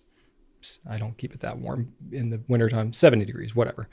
And you got ink that's, been sitting outside in 5 degrees. It's not actually 5 degrees, but say you bring it in, it's 32 degrees. It's right at that freezing point. Well, as soon as you bring it into the house, it's going to start warming up. I don't think it's going to sit there all that long for it to get to a pretty reasonably warm temperature. So it's like, I don't know about you, but I'm often not like at the house getting something delivered, immediately bringing it in and using it right away. No, I mean, even if it's a couple hours. If it's liquid, you're safe. I think so. If it's not actively frozen, you're probably fine. And even if it is partially frozen, it's not going to like suck up into your pen if it's got ice chunks and you're just going to have cold ink. Or you're just not going to do anything. Yeah. I've never heard of anybody that's had a problem from using ink that is just cold. Nah. I think it's more of an issue if you have a pen that's filled with ink and you like leave it in your car and it freezes like solid all the way through and expands, then maybe it can break your pen. That is so rare. We've never tried to freeze ink before.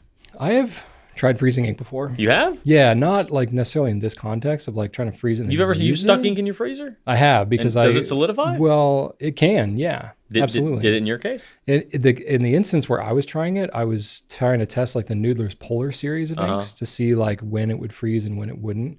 Or like I know some people sort of like if you ever hear like if you keep batteries in your refrigerator. Yeah, I've heard that some people keep ink in their freezer. Yeah, some people keep ink in there to keep it from to keep it lasting longer or whatever, which I think is largely unnecessary. Yeah.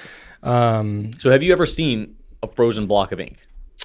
Because I have not. Not all the way through. No, I haven't. I feel like we should try that. Done that.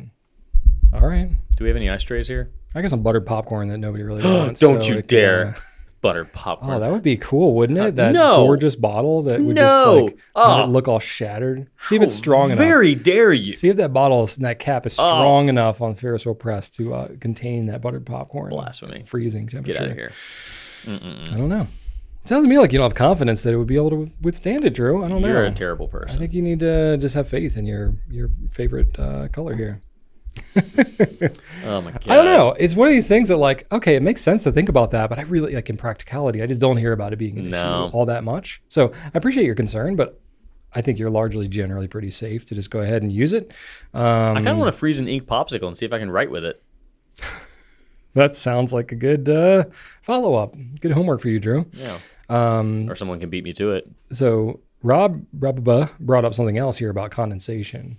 Yes. I don't know about you, but I see like condensation inside my pens. Like that's just a moisture thing. It's not necessarily a temperature thing. Which actually we had talked about pretty recently about drying your pens. Someone asked about that. And our consensus at least was it's so little moisture that it is inconsequential. Yeah. The only time you should even give it a second thought is if you know you're going to be storing your pen for a long time. You maybe don't want to leave that condensation in there for forever. Try and get it out of there. Just leave your pen open or whatever for a while until you don't see it there anymore. But it's such a small amount of condensation in there. I mean, I don't think it's anything to be concerned about. Plus, you figure pens are made to deal with ink and moisture and stuff like that. So unless you have some pen that's like very specific or like, certain like celluloids or vintage materials or something that might be more sensitive to certain moistures, like prolonged exposure, I wouldn't even worry about it, especially if it's inside your converter cartridge, whatever, like whatever. It's meant to be wet. Like, so I wouldn't sweat it at all. Yep. But just don't even worry about it. All right. All right. There we go. Our final question this week is from Inertia 4. No, we skipped one. What? We got two more. Oh, you're right. Yeah. Oh, you're right. We're doing 4. All right. You asked me this one then. Okay. So this is from Manda Holyfield. So I'm not sure if this is the right place to ask questions, but I'm going to give it a shot, referring to the email, which it is the right place. It is when we look at it. Do you have any advice or suggestions about introducing fountain pens to kids? My niece will be 10 soon, and she likes to write and such. I'm hesitant to buy her one since she's not my kid, but what are your thoughts about it? First off, I appreciate this as a parent because I have been given gifts, especially ones that make noise or that make messes. And I'm just like, okay, yeah, you're going to give me that like piano thing that's like out of tune on the 7th note. Like, thanks. One time my mom bought my son an entire box of those little fake plaster rocks with like little dinosaurs inside that you chisel away at. Oh boy. There was 24 of them. Oh my god. I'm pretty sure you're supposed to buy one, but like it was in like a display box that is supposed to be at stores. So my god, we did so many of those and it was just so much of a mess and we had to go outside and this is a very considerate thing of you. So that. A lot of what I would recommend is not unlike what I would recommend when you give anybody a fountain pen, because some people are just not going to be, I guess their habits are not conducive to it. So I would first ask the parents first. I think that's a very cool thing to do.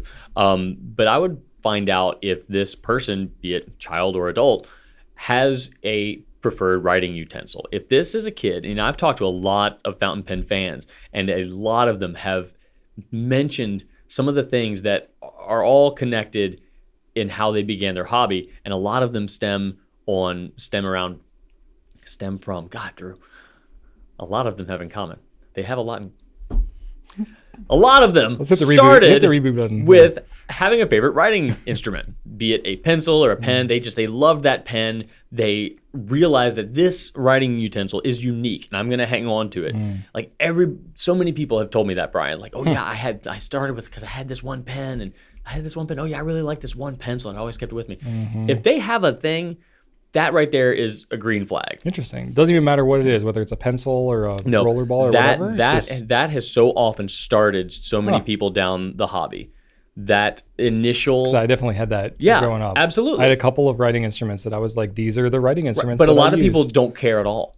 A lot of people, but so many fountain pen enthusiasts, so many fountain pen enthusiasts have started their journey like that. How do you just like live your life just being like, I'll just write with whatever's around and it doesn't matter to me at all. I mean, literally don't understand that. Some people feel that way about, an everyday utensil like, I don't know, soap or, like whatever. I don't care. It gets the job done. Doesn't matter.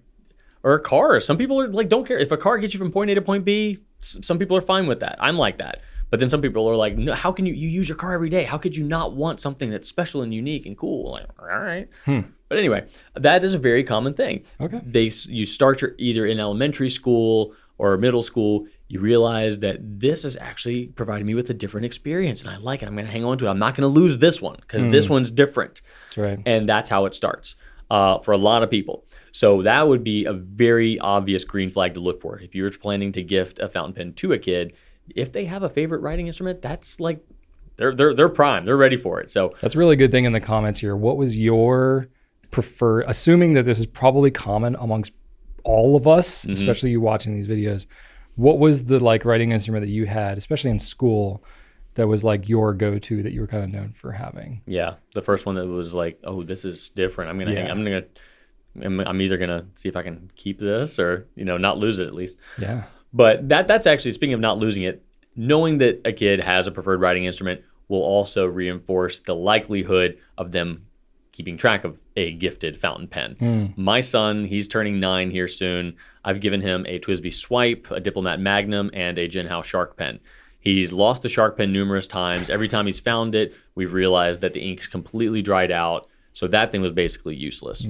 The Swipe, he's used a lot. He, again, forgets about it a lot. My son is not the type of person who has a favorite writing utensil. He could not care less. Not yet, but there's time. No, not yet. He's in third grade. So there's still time, but some people in third grade absolutely had a preferred, writing instrument. So I don't think I did at that age. When he remembers it, he likes it. But the TWSBI Swipe is good because it doesn't dry out. So that was a good option for him. And then later I bought him a Diplomat Magnum. I don't think has ever written with that. He misplaced that almost immediately. I don't even know where it is. Wow. So if you want them to keep track of it, try to find out if they can keep track of anything to begin with. And because we're talking kids. If we're talking third grader, good luck. The age will make a big difference. Yeah. So look out for that as well. Yeah. And you can either go with something easy like a cartridge pen, or go with something fun like the Swipe, which comes with a bunch of different accessories. So I see advantages to each one. If you don't want to, and I would approach this in gifting anybody a fountain pen. If you assess the person a bit and they're a tinkerer and they like little fun hobby things, then Swipe all the way. Like you get multiple types of filling mechanism. You get the cool little spring. It's in a nice little box. It's fun to open up everything, and you got the little baggie filled with goodies. Sure, 100%. That to me says fountain pens are fun to fill, but they're not for everybody. There are also plenty of people that I would say, hey, fountain pens are practical and they are pleasant to write with. Here is a pen and a cartridge. Like, absolutely, I would give that to somebody. No shame in cartridges. No, absolutely not. There are I would say more people I've gifted that setup to than I have the Swipe. Like, it takes a specific type of person to appreciate the nitty gritty. Usually nerdy hobbyists like ourselves. So if it's that type of person, go full on, illustrate to them the fun behind the hobby. But then, of course, you also might want to just illustrate the simplicity and the ease of the hobby as well, because you don't want to scare them off. Sometimes that could be better for kids, just showing them how easy it is. Yeah. Look, all right, just push really hard until you find a click. Boom, you're good to write. But that's what I would recommend checking out. That's what's worked for me. But I have not given anybody, except for one person, a fountain pen that they actually stuck with. So there's that too.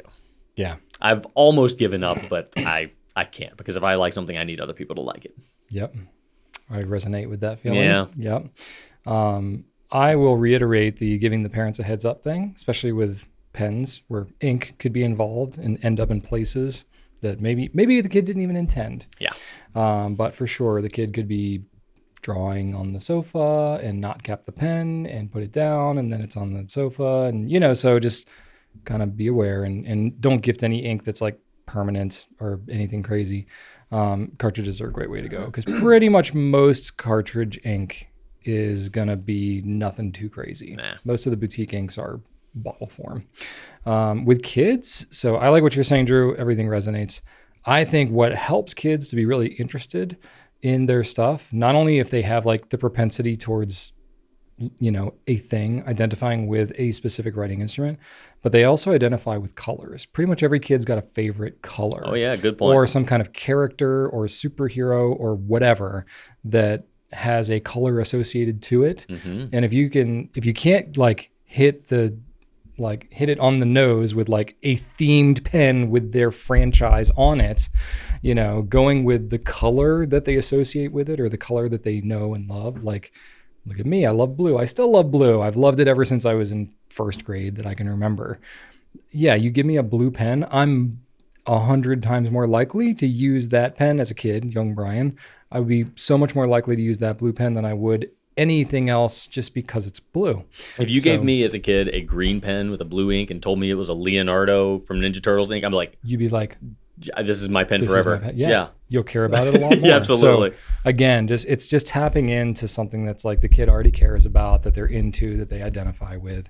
And I find just blanket across the board, not overthinking it on the type of pen, but just going with a color that they'll get excited about will help a whole lot in them being more responsible for it, taking care of it better, that kind of a thing. So I found a lot of success in doing that. And then the cartridge route, also a really good way to go. I think looking at a lot of cartridge pens could be really good, or something preloaded like a Pilot Varsity. I think that is also great. It's pretty much dummy proof. You don't have to worry about filling it or anything. Honestly, I did not mention the Varsity when we talked about well sealing pens. That one's a well sealing pen too. Extraordinarily well sealing. Yeah. And it's very forgiving too. Very. Like kids can pretty much murder that nib and it'll keep writing. Honestly, I think you hit the nail on the head. I think the Varsity is probably the perfect pen for a kid to start with, at least. Yeah, and it's super, it's really inexpensive. There are color options to go with there. It's a great idea. You can throw that pen around and it won't get beat up much. So that's a really good option too, and it's only a couple bucks. So yeah, lots of good options here. Glad you brought it up. And now we get to move on to I get to repeat myself. Question. Yes, now it is the final question from Inertia 4. And Brian, put on your prognostication hat. We're going to tell the future again. Oh boy, let's do it. Here's a question for Brian. Down the road in the future, will you hope your children get into the business? Or if they don't, would you groom someone to carry on the company? Because you own the Goulet Pen Company. You and Rachel, you're business owners. Wow, so I've heard. Yeah. Sorry if that's traumatic for you to be reminded of. Well, they say, if you can't, what is it? No, I can't remember. They do say that, yeah.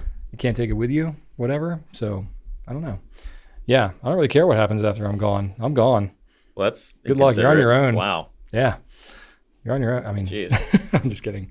I do think about this. I think about succession to a degree. We've been doing this 13 and a half years, not counting the pen turning time that I had before that. But Goulet in its actual successful form, 13 and a half years at this point. But Rachel and I were only 38. I don't have any desire to stop working anytime soon. No, I would say that you are probably incapable of doing that.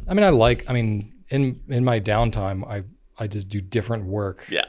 Work is fun to me. Not all work is fun. Filing taxes is not fun to me. Yeah. But it's a necessary But all of your fun kind of also looks like work. Well, to the outsider looking in. Except for chess. Chess and Rubik's Cubes are very, very hobbies. But even yeah, but they're work. I suppose, but all the downtime activities I do are basically here's this complex thing that you have to think really hard or try to figure out or really fail and be bad at it for a long time until you can sort of get better, but never really as good as you want to be because you are doing other things. All of your outdoor hobbies are definitely things that other people could get paid for. Yeah, pretty much. A job. Yeah. Oh yeah, for sure. Yeah. Well, most of my hobbies are fixing stuff around the house or, whatever. Yeah, probably they're playing, all just playing a video game work. Or playing chess or something like that. Those are the things where I'm okay, this is not an actual career. I mean, there are people that make money doing that, but not really. Yeah, but you never really sit down and play video games. You're always just you get your mobile games, but I never sit down and play. You buy games and you just to look at. And I bought some Xbox don't 360 touch them at games. all. Yeah, I don't even have it hooked up. I was all right excited. now. You're like, Drew, I bought some Xbox 360 games. Like, oh, cool. Yeah, Oh, cool. they've just sat that was there. months ago. Yeah, I know. Months ago. I know. But I've got them. They're there. They're always there for me. Mm-hmm. Just like the Xbox 360 is that I bought when Joseph was born, and now he's a teenager. I'm just ready to get the like green ring of death on that thing too, and I'll just be like, Red. well, all those games. Is it the red ring? It's of a death? red, yeah. Red ring. I don't know. Green is good. Green is good. Okay, good. Green is good. Anyway, it's always there. But Succession. What were we talking about? Oh yeah. So yeah, it's definitely something I think about. But like my kids are young enough now where I'm like, I don't know what trajectory they're going to go on. I mean, we have them like do stuff here and there. They help label ink samples. They'll, put things in bags and stuff like that. But there's, they're still learning like how to function as an independent human. Has Ellie asked for any sort of commission or residuals for that turtle sticker? Not explicitly. She will. But she, yeah.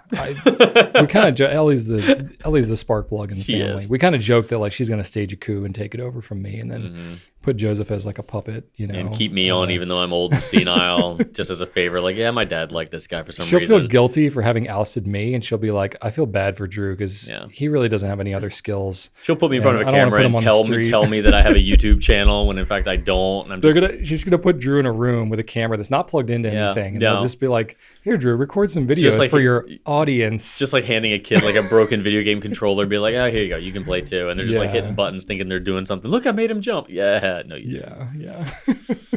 She'll just drop new pens in above the ceiling every now and then, and you'll be like scurry over and be like, "Hey, look what just came through the ceiling." Yep.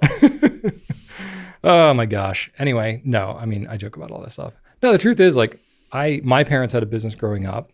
Their business was not as, I don't know, to me, not as interesting, not as exciting. They did desktop publishing and then like rolled it into a printing business, like printing brochures and things like that. All still from out of their house though. Interesting. Well, they had a business in the house for like 10 years when I was like basically up until I hit middle school.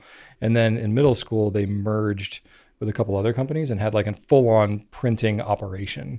So like printing presses and like, so most of my middle school, like spring break and winter break and all the summers and stuff like that was me going into like a bindery shop, like a print shop, and doing like print bindery work. Fun. Yeah. Like actually now that I think about it, I was like, that was a kind of a dangerous place for me as a kid.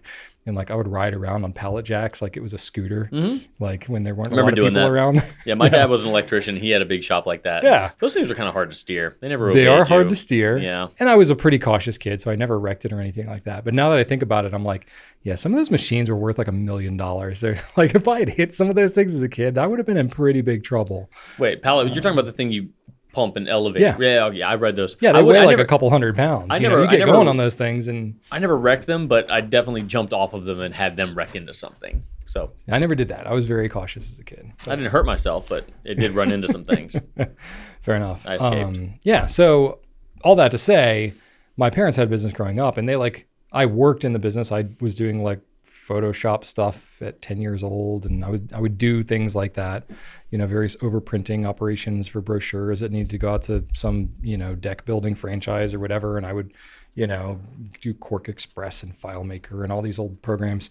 So they like taught me how to do all that stuff, and it was like a good experience. But in terms of like the running of that business, I don't think they ever really pushed me to like take over that business. Yeah. Part of it was just like the print industry at that time was not exactly like up and coming, not like fountain pens are. I tell you, one day it's going to catch on. The next big thing. Mark my words. Yeah. So it's like, I mean, honestly, who knows? Who knows what could happen? I still pinch myself on pretty much a daily basis, and I'm like, is this really like a career? Like, is this really a business? It like, doesn't seem like it should how viable is this really? No, like, I don't think people are still in a fountain pen. Like every They're day I'm looking, not. I'm like, there's still orders coming in. Like people are still into this. All right, well, we'll record another Pencast because I guess people are still watching. Are they though? Are we sure? Have we met any of them? Yeah, I actually have. We have, yeah. People Unless are they're getting all pretty into it. If you're all actors, you're very good.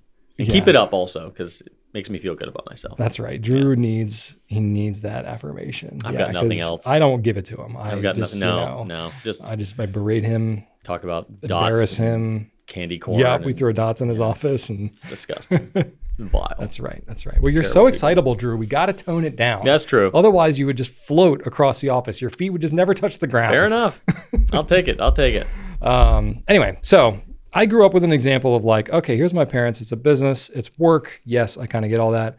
But they very much were like super practical. They were like, look, we'll teach you stuff. You can work in the business. I had lots of opportunity to do things. But they were very much like wanting me to explore kind of and find my own path. That sounds like you. Yeah, very much so. And like my kids, they got a lot of their own special skills. We can try and encourage and just cultivate whatever they're into, give them exposure to things that they don't initially express interest in, because kids need exposure to stuff that they have never done, because they might turns out they might love something that they weren't exposed to otherwise. But at the same time, we generally more encourage them to do the things that they have a natural propensity towards. I can definitely see my kids with the acumen they have. They're both kind of like a nice blend between Rachel and myself, personality wise, in terms of their interests and intellect and things like that. So I could see them being interested in some aspects of what we do here. But in terms of like, this is a family business, you got to do this, that's like not really a thing for us. So we talk about it. The kids definitely know where there's an expression there, where it all comes from. Yeah. Where I want to say the sausage is made, but that's a different expression. They know where they're, oh my gosh. I don't know. There's an expression not there. Livelihood. It's like, where your checks are written, or where your whatever. There's an expression there. You know which hammock your turkey's in. Yeah, exactly. Yeah. Like, where your bread is buttered. That's the one. Of. Okay. That's what I'm thinking I like of. the turkey hammock better. So basically, like, they know that Rachel and I work together. They know that that's not normal. Like, having your own business with a husband and wife, whatever, is not like everybody's situation. No. So like, they know that this is kind of special, and like the company's got our name in it and all that kind of stuff. So like, they get that. But at the same time, it's never been like something we forced to be like, yeah, you guys, whether you like it or not, you're going to carry the thing for, I'm like, whatever. Okay. In retrospect, I'm like, we really could have named the business something not after us. It was not like something I set out to do. Knowing what the business is now, it wasn't something I set out to do. Like, oh, I'm so great, I want to name the pen. I was a pen craftsman. I was making my own pens. Yeah. So that was kind of what I was doing. I was like, well, if you make things, you can name it after yourself. Yeah, there's a personalization aspect to it. But now I'm like, okay, well, we kind of had to go with that once we started doing the things, and now it's like I don't want that to put like undue pressure on my kids to have to do what we do, because they may have no interest in it. If they want to be an engineer or a scientist or a dancer or a musician or whatever, I'm like, live your dream, like go pursue whatever it is, as long as it's somewhat practical, because I don't want you living in my house till I get 38. Which would also be fine because my kids are great, but whatever. Yeah, it's getting more and more common these days. We'll see. But all that to say, succession, I definitely think about that. I think about it more in like just a general practical sense. Like, I think if the kids, look, I'll expose them to stuff if they have a natural interest and they have skills and they prove themselves. Sure, I could see a path towards that. But I'm not a big fan of nepotism for nepotism's sake. I would not throw my kids into running something that they're not ready to run. It's not good for them. It's not good for the business and all the rest of the team that's built this stuff. So sure, I can explore that. I got plenty of time to figure that out. But it's not like they're going to graduate college and hand the keys over and let them run it into the ground, because that is just dumb on so many fronts. Like, why let that happen? So I'll work to prepare my kids and have them ready. But, it's maybe one option that they might have. But, in general, I'm thinking more like, what is the best succession plan for this business? And if the kids fit into that, sure, great. But if not, then they won't. I mean, you hang around long enough, we'll probably have a suitable Brian Goulet AI developed. That's what I'm hoping. Within the next 40 years. I'm hoping we can just deep fake me at this point. We'll get there. And I just won't even need to be, involved anymore. We'll get there. Like, it's pretty much, I've said enough things. We should have enough video footage of me. I'm just kidding. I'm kind of not, though. Like, AI is getting pretty freaky now. Oh yeah, no, it's terrifying, especially for somebody that has just a lot of YouTube content out there. Yeah.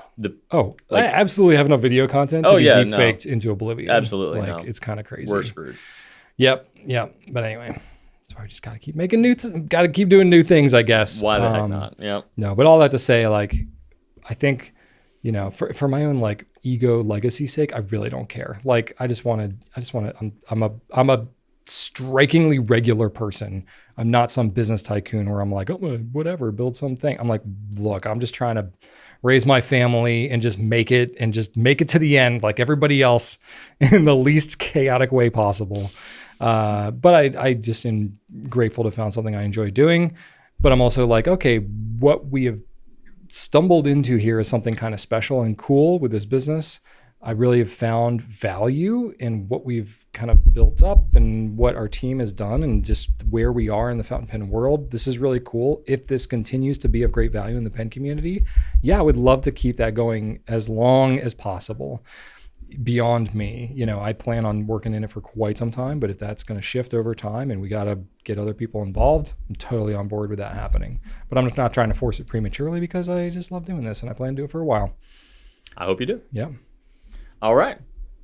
There we have it. That is the Q and the A. That's right. For today. Yes. But now we got a hypothetical question. Yeah, we're going to go ahead and skip the pen spotlight this week because this is a fun and beefy hypothetical. Yeah, indeed. Let's get to it.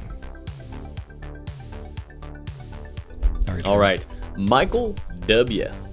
sent this to us. Michael W. Okay. Michael says, Brian and Drew, suppose you lost your entire pen collection, but you are magically able to acquire the fountain pen catalog of one brand. Which brand would you choose?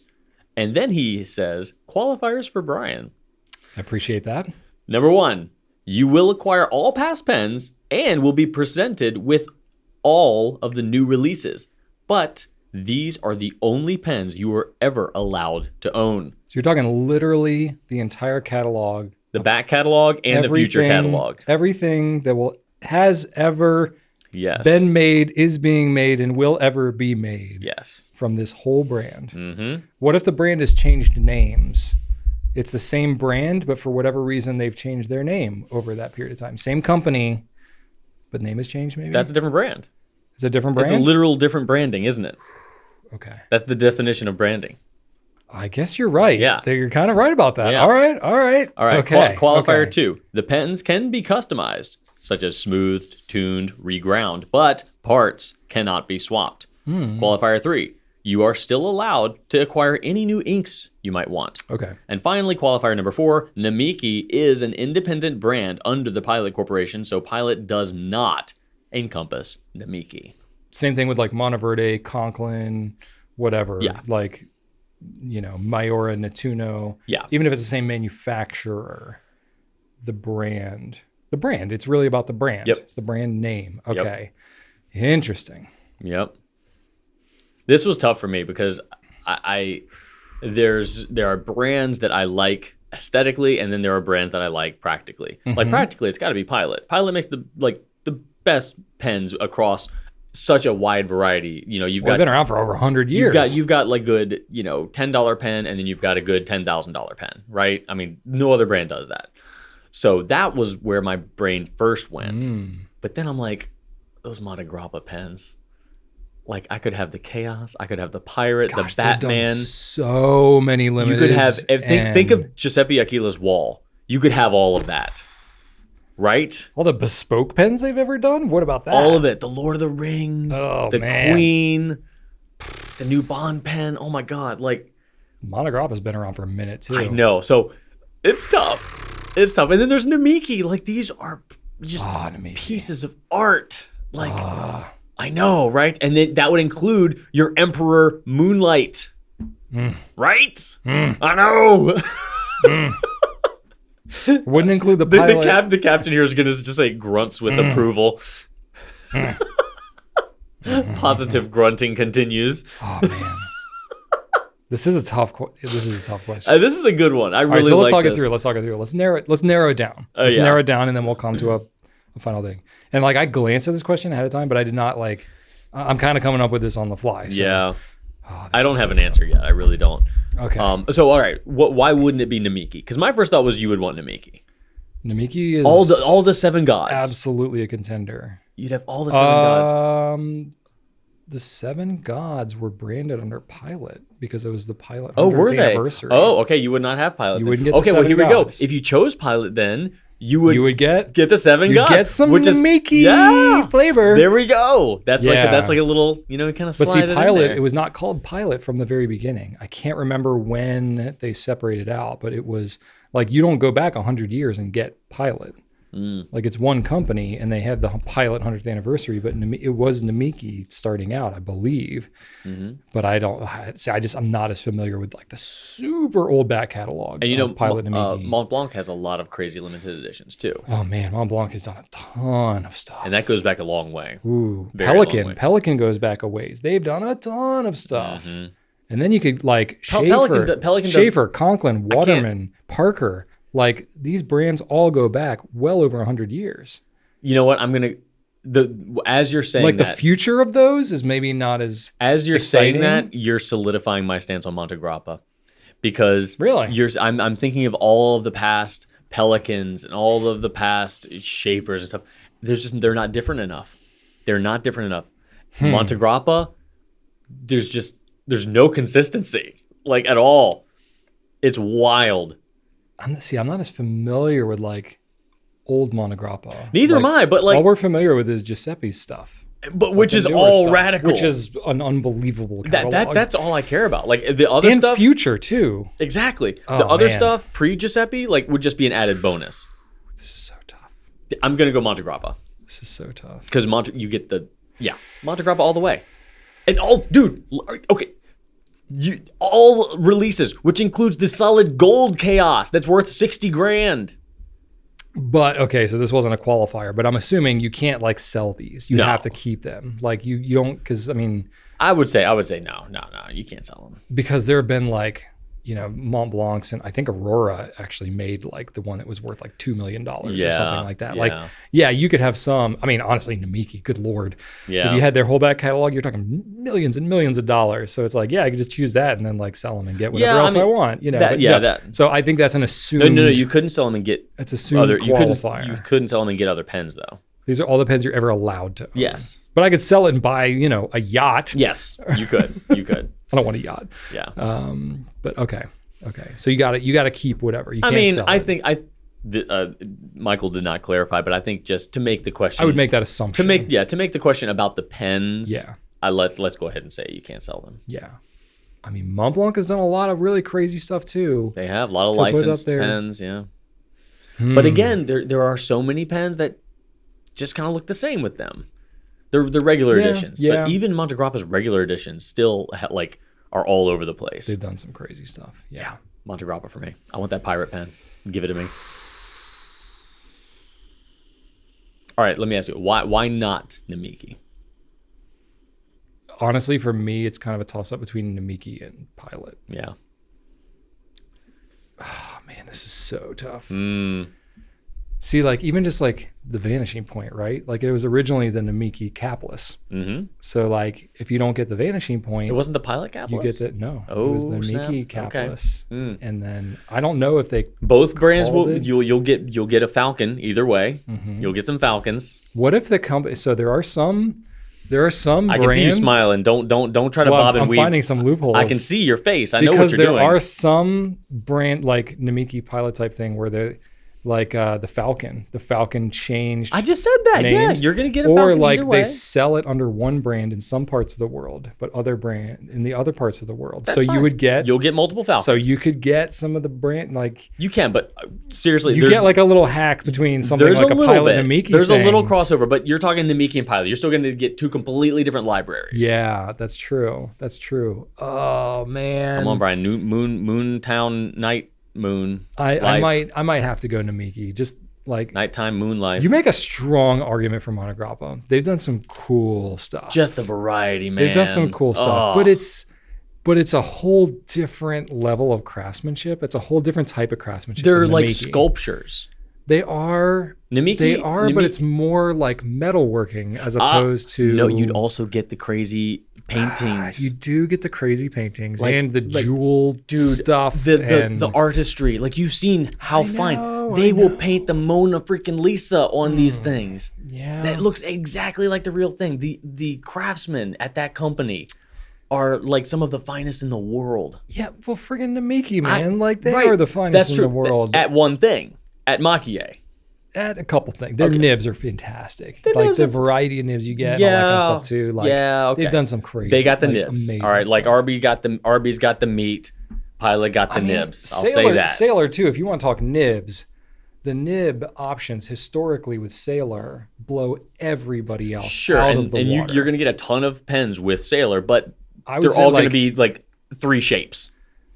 So the variety of pens is not as great with Sailor, but in terms of writing, in terms of You're not like, going to write with nib all these. variability, Are you kidding me? I'm gonna write with everything. What are you talking about, man? I got. Oh my God. No. Oh my gosh. How many future like sailors? I mean, they're sipping out so many pens. You'd need to You buy would a just storage drown. unit. You Yeah. just drown in pens. Yeah, you need to buy several storage units. Gosh, how many pens are we talking about with each of these brands? You're talking thousands, maybe over 100 years. How many have they done? On display, the Monte Grappa collection will look way more like that. If you put it all in a museum, the Monte Grappa collection, you'll be able to just walk past there looking at all the glass, cases and be like, wow, look at that one, look at that one. Namiki eventually black pen with art, black pen with art, black pen with art. It's beautiful, yes. I think you're underselling But Namiki. I'm telling you, I'm digging in. The more I speak, the more I'm entrenching myself in my beliefs. You're digging in. While I appreciate it, it's kind of making me dig in a different way. I don't know. All right. I see where- Contrarian. Yeah, I kind of just like Uh-huh. being a little bit anti whatever. We've been to Monte Grappa. I'm the kind where somebody like the more I hear that a movie's hyped up, I'm like, I don't really want to see that anymore. No, Like, that happens to me too. everybody loves that. I'm like, I'm just not interested. But we've seen Monte Grappa's headquarters. Remember that room that he has that is kind of a museum, like Oh yeah, of course. where Stallone was there in the back right hand corner. Oh, yeah. just chilling. Not a picture. Stallone was actually there. He's just a fixture. Frozen there. in carbonite. Yeah, that's right. Like that was just visually, like instantly. You don't have to look at any details to say like that's a pirate pen, that's a dragon pen. Like it's just right there, boom in your face. Yeah. There's no doubt. This is a tough question. All right, what do This is you a gotta say? tough You gotta say question. something. Where are you going? I'm gonna go Namiki. Namiki. I'm gonna go Namiki. That is not. That's just such a great. There's so many. Well, you've said before that great pens they've done. the Nightlight. I've said it wrong so many times The on Emperor purpose. Night. Nightline Moon Time, Nighttime Moon Life, Night. Oh my gosh, I'm like. Moon Time Night Light, It's like when I was in marching band and I had to think about like which hand goes with which leg. Nightline Moonlight, Nightline Moonlight. Yes, that's what it is. Moonlife Night. Nighttime Moonlife. What?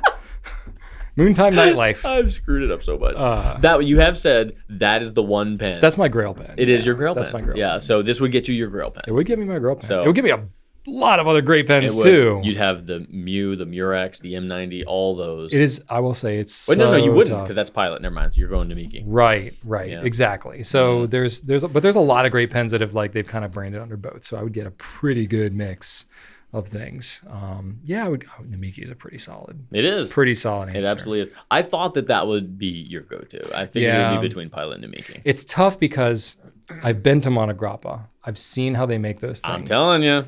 I can appreciate it. I haven't been to Namiki, but I can guarantee you if I went to Namiki, I would probably appreciate it when you all were the more. when you were in Japan, you did see that that woodworker there. Oh yeah. And that just like Yeah, there was like a marquetry woodworking guy that melted your made brain. puzzle You boxes. bought like 3 things of his. I deeply fell in love. Yeah. So with that. I will say the dedication and the degree to which literally like they have Namiki like artisans there who are like treasured by Japan. They're like officially Multi-generational, like yeah. by the emperor like considered treasured artisans. Yeah. Like they so deeply appreciate that craft. Yeah. Like I connect with that on an artisanal very level. specific level. Yeah. Yeah. And appreciate that level of like dedication to it. Not to undermine any other type of craftsmanship, because like what they have going on in Monte Grappa is like equally cool, but in a very different way. Mhm. So I can make a strong argument for either, but I think I'm going to go to Namiki. All right. Yeah, just edges it out just a little bit. There we have. And that is your writing prompt for this week. Because that is a beefy. Yeah, Michael, you nailed it with this one. This is a very good hypothetical. Yeah, there's a lot of good brands. There's a lot of good pens. But there you go. All right. I'm like now tired we're sufficiently exhausted. Yeah. I'm tired. Yeah. That was good. So at the end of this Q&A, we just wanted to remind you, if you wanted to shoot us an email with a question for the Q&A, you can do so at pencast@gouletpens.com. We had traditionally started saying that at the very end of our Pencast and realized that only the most insane of you are still remaining after that. So pop it in here a little earlier now. I wouldn't say insane. I would say dedicated. Well, I happen to value and cherish insanity. So there you go. Yeah, y'all know that. Cool. All right, now that we got all the important pen stuff out of the way, let's talk nonsense with what's happening. What's happening in your life? Well, my wife, Shannon, had another show. This 2 weekends in a row. Wow. She had a show. This was like just a Valentine's Day little concert with her and her friend Josh, who's the pianist. So Valentine's Day's creeping up. They both coming up soon. Sang some songs, and it was lovely. They actually had, rather than it being everybody seated in the theater, everybody was up on the stage at tables with tablecloths and roses, and they had refreshments. So it was kind of like a very different vibe. And she and Josh were right there doing their thing. So pretty cool. That was pretty cool. Other than the fact that the featured singer's husband was the very last person in, and everybody was looking at him, dragging his son through the 100% sold out event and trying to find a seat. It's like sitcom worthy right there. And my mom, my aunt, my grandmother, they were all over there like, hi. I couldn't sit next to them, so I'm just like, and this is the second time I've been like late. So of course, and everybody knows me, so the director's telling Shane like, oh, Drew was late again. He was the last one again. Come on, tattling on you? Oh, absolutely, she did. And yeah, so anyway, but you had a kid with you. I feel like that's a free pass. I tried to blame him both times, and I think the director's on to me now. So she wasn't having it. I was gonna say, do you ever blame your kid? Oh, absolutely. Well, it kind of was his fault, but I also knew that it would happen, so I could have gotten an earlier start. I was 100% prepared, but didn't prepare. Anyway, did that. That was great. She might have another one coming up if today's audition goes well. We'll see. All right. But we did that, and that was Sunday. Saturday, we just kind of ran some errands. We actually needed to split up because we knew that show day, Sunday, was going to be gone. So we split up on our errand running on Saturday. I went to some places. She went to some places. I took all 3 dogs to get their nails trimmed. Our groomer does walk-ins. Okay. And all 3 of them is just, man, I've just realized how completely undisciplined they are, and it's my fault. Oh, gosh. Because I get one of them out of the car, and he just bolting everywhere on the leash. I'm just like, hang on, trying to get the other one under my arm. Archer's got the leashes on his hand. I'm trying to, all right, give me the other one. No, give me that one. All right, now give me the third one. And it was just a mess. Like, wow. I'm not going to do that again. So yeah, we did that. I watched Wakanda Forever, the newest Black Panther movie. Okay. It was pretty solid. Yeah. It was sad because the actor who played Black Panther died, so they had to kind of figure out how to navigate that. All things considered, though, it was very good for the main actor having been deceased and them figuring out something there. So I watched that. It was nice to just kind of sit down, chill. I take the love sack and bring it to the middle of the floor and like 4 feet in front of the TV and just it kind of simulates a big screen effect for me. Nice. So that was nice. And then this coming weekend, we're having my son's 9th birthday party. So he's going to have a little party at the trampoline park. We've got his friends being invited there. So that'll happen. Got to wrap his presents and just kind of, order the cupcakes, all that stuff. Yeah. Nothing too involved. I don't think that anything's going to catch me off guard, but we do need to do some light prep for that. Mm-hmm. And when we bought the tickets for the trampoline park, it did have a little space that says, do you want to buy an extra ticket for an adult jumper? And I said, yes.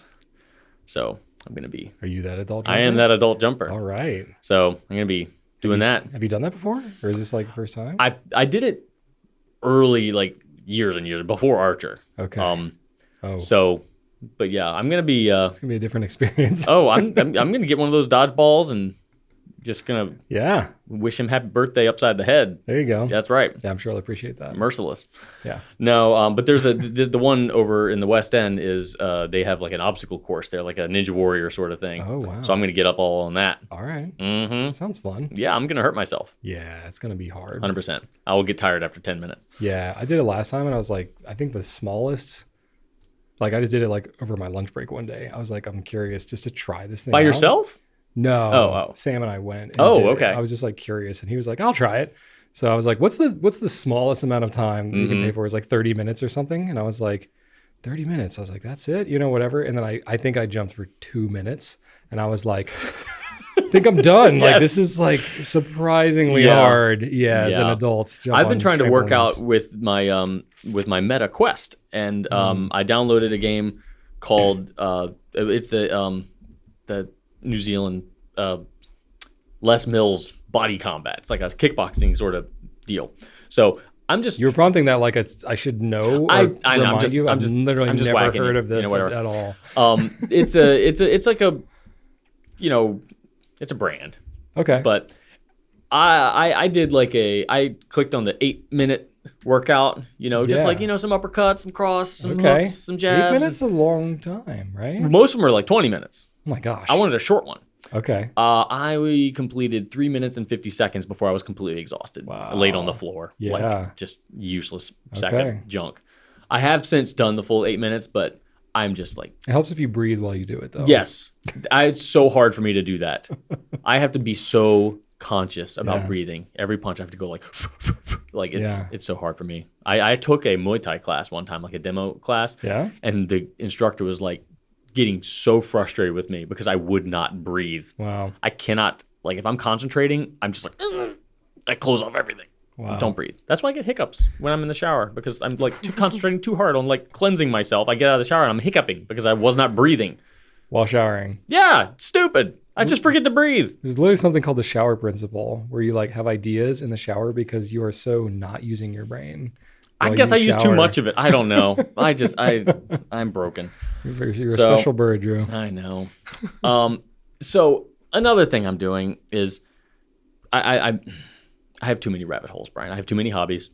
I have a little savings. I can't resonate with that at all. I have a savings app, right? It's called Digit. It like you can set a time where I want like, hey, I want to save $300 by June 2024. Okay. And then eventually it'll just take a little bit. Yeah, just kind of like and then steals it out of your pocket. Which I'm doing. I wanted a pair of Red Wing boots. I told you this. Those are like $350. But over months and months and months and months, I've saved up just about enough for those. Nice. So did that. But then I'm also like, ooh, I want this stupid thing, and I want this stupid thing, and this stupid thing. So I've got like way too many of these goals happening. Yesterday I was researching telescopes because I want a telescope now. Okay. I just spent hours late last night researching the difference between Newtonian and what is the other one?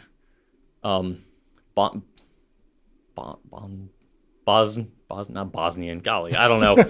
Oh man, but nah, sure. I'm like I want. You do more research, now. I guess. Yeah, Bonsonian. I don't know. But what the heck? I'm just melting my brain. I feel like telescopes can get pretty expensive. They can, but it's kind of like fountain pens where you can start off with a cheapo one and then kind of say like I'm going to try this one and then kind of ramp up. Right. Or you can just say I'm going to buy an 823 and then that's going to be my pen. Right. And I'm thinking that's what I'm going to do. Like buy once, cry once, pretty much. And because I don't want to like not be able to see good stuff and kind of get discouraged from the hobby. I'd rather just like drop a couple $100 on a semi-decent one. Don't you find it's like a similar pattern to whatever hobby you get into? Like since we like do this and talk about it so much with fountain pens, I find that like anything else I get into, I'm like, oh, okay, yep. See, I know the pattern, I know the progression. I can look out for it. Like whether it's, like when I got into welding, it was the exact same kind of thing. It's like, okay, I can buy like a cheap welder and then get into it, but then you can end up with like 5 different welders, and try all these different things. I'm gonna be frustrated and discouraged. And whereas if I buy something that's nicer, it's gonna compensate for my lack of skill and all these types of things. It's like I pretty much know the pattern at this point, to the point where like if I'm trying to get into a hobby, I will specifically like just as soon as I recognize like, oh, this is is that pattern, is that rabbit hole thing? Okay, nope, I'm just gonna just forget it. No. I'm not willing to go down that path for this one. Always willing. It's Dobsonian is what I was thinking of. Dobsonian. Yeah. Okay. So yeah, I've been on the telescope subreddit now, just trying to find beginner's guide. I know, it's a mess. And then on top of that, movie posters. I've decided that I know, Brian, I'm a mess. Such a mess. You remember 30 Rock? My name's Jerem. I collect posters. That's right. That's going to be me. I'm going to be Jerem. That's not that much cheese. That's right. So I have 3 Star Wars posters. I'm a big fan of Drew Struzan, the poster artist. He did like all the best movie posters in the 80s. Oh yeah, Drew Struzan, love the him. Poster artist. Mm-hmm. Yeah, love him. Definitely know who that is. Okay, I had the posters I've had in my office are both Struzans. Okay. I have Hellboy and Muppet Treasure Island. Yes, anyway, I've seen these things. There you go. And I have a book too. I can show you a book. I've got 2 books. Yeah. Anyway, I've got 3 Star Wars Struzan posters from the 1997 special edition. Okay. I want to take those down and I want to build using wood. Oh boy. You don't even own a saw. No, I don't. I need a Craig jig. Craig is a brand. I need one of those. Pocket jig, Craig pocket hole. Pocket hole jig? Pocket hole jig, yes.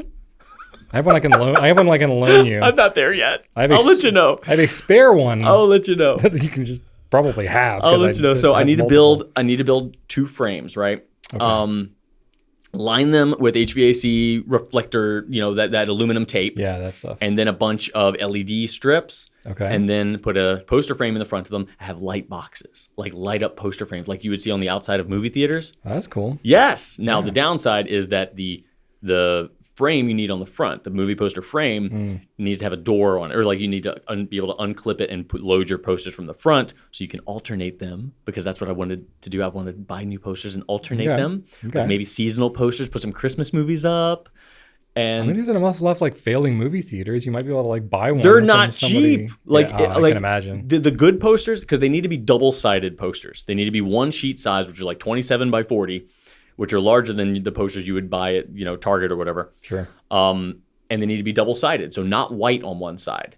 It's the same exact image printed in a mirror image on the other side, so that light can pass through it. Wow. So those are also harder to find because you need to buy the ones that are actually used. I didn't realize that they did it that way. Well, I spent a lot of time looking it up, Brian. And there's like forums and stuff that have this. Oh yeah. On there. Oh yeah. It's a thing. There's something for everybody. And then I haven't bought a coin in a while, so I want to do that. I'm also saving up for another retro game that I've been having a hard time buying because it's obscenely expensive, and I'm not going to tell anybody that I'm spending my money on it, except for you all. So yeah, except for the internet. I'm just having just a dilemma with my hobbies, I guess. That's a lot of. Yeah. Also, I have no experience woodworking at all, so like I don't know what the heck how these things are gonna end up looking. But the frames themselves are like $70 to $80 just for the poster frame. So I'm like, do I really need to do that? And I talked to my wife about this, and she's just like, what? Why do you just? I'm very familiar with this interaction. So I don't know. Rachel doesn't understand pretty much any of my interests. Yeah. Except for like fixing stuff around the house. There's like a practical purpose to that. Yeah. So, but the way I see it, telescopes, if I can spend a couple $100 and see Saturn, why wouldn't I do that? If I died tomorrow, I would be way more upset that I couldn't look through a hole and see planets than I would saying like, I never saw the Grand Canyon. Like, whatever. I don't know. I've seen. But if you can look at another planet in your driveway, why shouldn't I do that? Cool. Right? Cool. It's accessible. It really is. I just need to buy a telescope. And planets are actually, from what I understand, easy to see even in light polluted areas. I love how much you're justifying this to me right now. It's a life experience. I'm going to regret it. Life's too short, Brian. Look at planets. You can see pictures. Like they've got like telescopes. You can lay your eyes. You can be on terra firma, gazing into the stars and say, that is Jupiter. I see it right now. Even though the light is actually very old and I'm not actually seeing it right now, but you get the point. You're seeing what, like 7-year-old light or something like that? From Jupiter, I don't know. I don't think it's 7 light years away. No, that can't be. Because the Earth is like 8 minutes away from the sun. Yeah, I don't think it's that. I don't think it's that bad. Yeah, no. Now stars, yeah, absolutely. Yeah. Either way. I don't know. They're pretty far. They're definitely far, yeah. Jupiter and Saturn and all that, they're pretty far from Earth. Anyway, I'm a mess at the end. What do you got going on? Oh, well, I feel very put together now. Thanks for sharing all that. I don't know. Yeah, I've sort of settled into a few of my hobbies and interests, and I'm sort of like doing them. Chess and wood. I've been doing some chess, a little more digital chess right now with some bots. I like playing against bots because I can beat them easily and feel good about myself. Nice. Well, and bots, like, they're super responsive, so I can just like play games very quickly. Yeah. You know, like, I love playing chess with my family, but it's still like, I'm trying to teach. I'm trying not to, you know, I'm still a little bit in that like convincing phase where it's like, this is something fun that you want to keep doing. So I don't want to just like, don't want to scare them. I just want to beat you as hard as I can and then probably make mistakes, but also just like feel good about that. But I can do that to a bot easily. Yes, absolutely. Or get destroyed by bots too. Chess.com had this one bot. It was a cat called Mittens. And it was like a super, super strong bot, and it just destroyed me. And it like, so they created personify a cat. these AIs. Yeah, they do. Yeah, like you can play against, you know, what's her face from Queen's Gambit, Beth Harmon. And they have other ones like, you know, the movie Megan with the AI like doll. They have a Megan bot and stuff like that. There's all kinds of very interesting. How do they? They have one that's a paperclip that's called Chippy. Oh yeah. And it's a Clippy. Yeah. Oh nice. Mm-hmm. So there's interesting things. They have one called Chess GPT. Oh, you know. Nice. So like they come up with clever things like that, and you know, keep it fresh. Nice. So anyway, I've been doing some of that. Been playing lots of Bloons TD6. That is like my a lot of what? Bloons TD6. TD6. Yeah. What does TD6 mean? TD6. Yeah. Well, tower defense. Oh. Tower defense is actually like some other game has the like copyright to that name. So they call it TD. So Bloons is a tower TD. defense game? Yeah. Yeah. That's not the game I remember. Oh, it's evolved quite a bit. There's quite a story. Oh, I don't. When I first played, it was just a monkey that threw darts, and you'd like try to bounce them off certain things to hit all the balloons. I will have to show you this game, Drew. I don't want a tower defense game. I want the old monkey. Can you get Monkey Classic? I don't know. That's what I need. I don't know. But Button anyway, Classic, man. I've been playing Bloons CD6 for what it's worth. Joseph's really into it, Yes. and him and I like totally nerd out about it. And I've been playing plenty of that. And that's Bloons. fun. That's like that's my one thing where I'm like, there is no value to doing this other than those are the best hobbies. It's just entertaining. None of my hobbies have value. Like I don't have any useful hobbies. I'm like, you're talking about woodworking and stuff. Like no one would pay me. You got into like making a Halloween costume for your son. And you do like Raspberry Pi stuff and make video game consoles and stuff that you've like shared with others. That adds value to the world. Slightly. But like, yeah, sitting down and watching a movie that you enjoy, like nobody else is getting anything from that. That's the best. So like, but like playing that game, that's just like my downtime. There's something special about being recharged during a completely useless hobby. I think it hits. It just hits different. I for whatever there's something in my brain that's broken that doesn't allow me to get the same enjoyment doing that as I do. That's why you started with, a business. Just work. Yeah, it's just You've got that entrepreneurial broken brain that we're all benefiting from. So thank you. But yeah, exactly. Like lots of other people benefit. I wouldn't want it. My overproductivity. Yeah, I definitely wouldn't want it. It's frightening to even hear about sometimes. And it doesn't come from pressure like from anybody else. I don't feel like I owe it to anybody. It's literally just something inside me that it doesn't work right. I mean, congratulations on surviving it for this long. I have a very productive form of mental whatever going on that is unusual and also is exhausting. As I've expressed it. You're like, Brian, you look tired. I'm like, Drew, I work all the time. And then you describe it to me, and then I'm tired. And then you're tired. Yes. And I just see the life force draining out of you. And I'm like, oh, I feel a little bit better now, knowing that like you've infected it is me. Objectively ridiculous how much I work. Because like literally like last night, just as an example. So like we had a supplier of ours come and visit us. So we did that whole thing. Even in the downtime, like while we're kind of visiting, I'm answering emails, I'm doing things, I'm taking questions from folks. We go out to dinner. I brought dinner home like immediately after we had dinner. I was then like, oh, like I got to bring dinner home for the kids or whatever. So because Rachel had worked all day. So I was like, oh, I'll bring dinner home. While we're like having dinner together, I'm like prepping my notes for the Pencast. And then I'm working on pulling, data numbers, all this kind of stuff, trying to work, get ahead, updating ClickUp, all these things. Like 10 o'clock rolls around and I'm like, all right, cool. Workday is done. time to go out to the workshop now. Oh my God. So Rachel's like almost passed out. Like I seriously, I'm getting tired. And like, I go out to the workshop and I'm like, doing stuff. I'm physically exhausted listening to that. Yeah. But I'm like, I get fired up. Like as soon as I change, like, oh, it's workshop time now. Like I get another win. It's like changing like shifts. So I'm like, okay, cool. I'm good for another couple of hours. Do you remember in Hook when the Lost Boys like suited up with like they walk through like the spider web with all the bamboo armor? That's what I picture you doing. Like that's not a bad metaphor for kind of what I do. After a hard day, you're like, all right, I need to know how to relax, and you go like walk through that, and all of a sudden you're in your like wood shop gear. You walk through it, and it's all just like strapped on. I do keep like changes of clothes in the garage, and then you're like, all right, ready for battle. Yeah, I have like muddy boots, like especially like doing the outside stuff that I do. I have a whole change of clothes. Like I can't walk in the house with like either sawdust or mud or whatever the heck that I've got going on. So yeah, I will often change in my garage before I go into the house. Yeah, like some sort of rotating thing where you like, plaid shirt Brian goes in and then it spins around and there other Brian walks out. That's right. No, we need to work on that. Cleaner plaid shirt, Brian. Different plaid shirt. Just a clean plaid shirt. Yeah. Okay. I guess we're sort of transitioning to what I'm doing, right? I don't want to take it. I just want to make sure you got everything done that you were going to say. We've been with you. We have? Yeah. I haven't really talked about my stuff yet. We sort of talked about hobbies and we transitioned. But, oh, no. Yeah. So anyway. We've been talking about chess, remember? Yeah. Oh. Yeah. I've been doing some of that, but that wasn't one of my bullet points. Oh, God. All right. Well, No, I actually don't have as much to talk about. We had Rachel's parents visited this weekend. Mm-hmm. So like, I didn't do as many crazy projects because I'm like trying to interact with humans, right? Mm-hmm. Though I will say, Rachel's dad likes to do all kinds of stuff. And at this point, I basically have like a playground of all kinds of things like that people are like, why are you into all this stuff?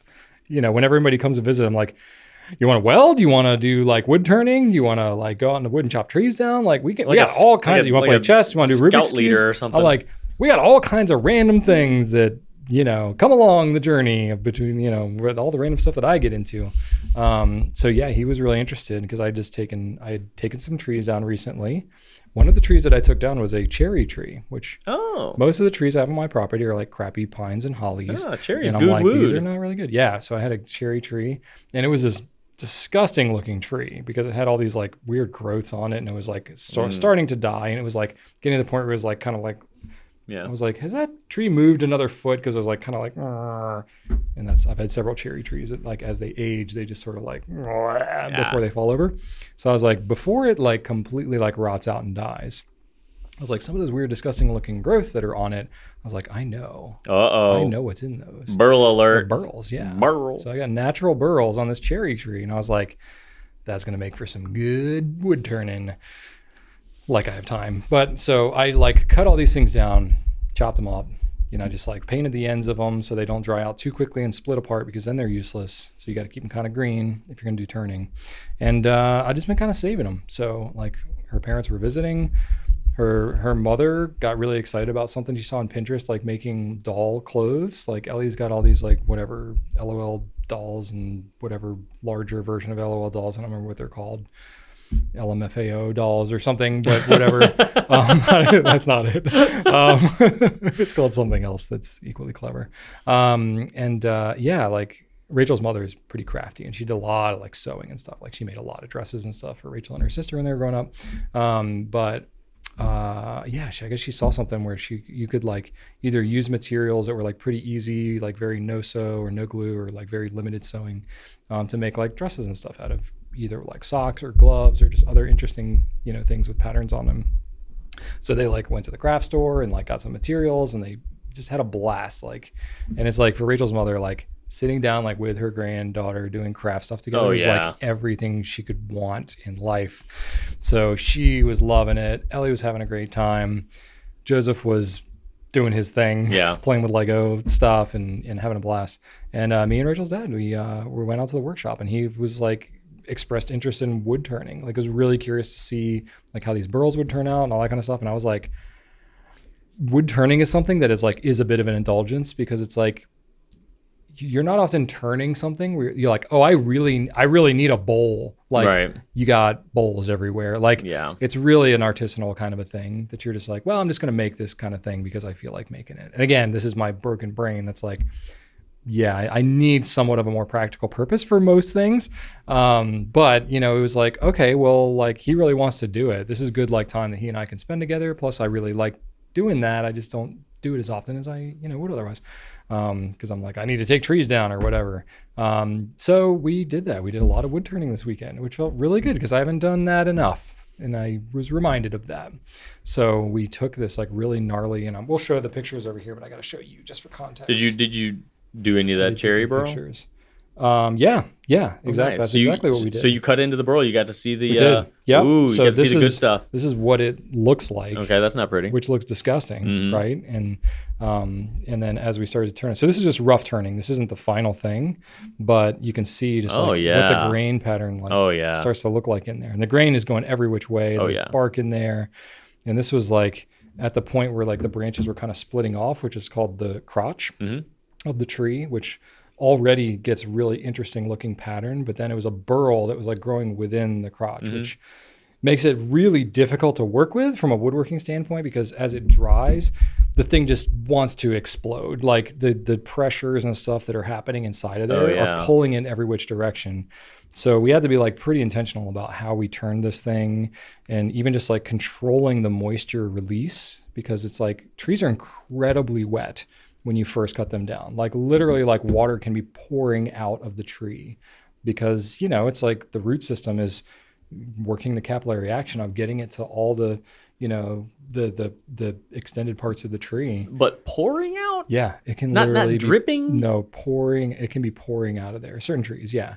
Yeah. And part of the reason I take more trees down in the wintertime is because it's less of that. There's not as much sap. Oh. So, but like the sap rising in the spring, like it's to the point where like I'll be cutting it with a chainsaw and I'm literally like soaked through my clothes because so much moisture is just spinning off and hitting me and stuff like that.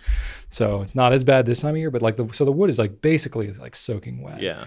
So that actually makes it really easy for wood turning. It's called green wood turning. Yeah. So you do that, you rough it out, and then you let it dry.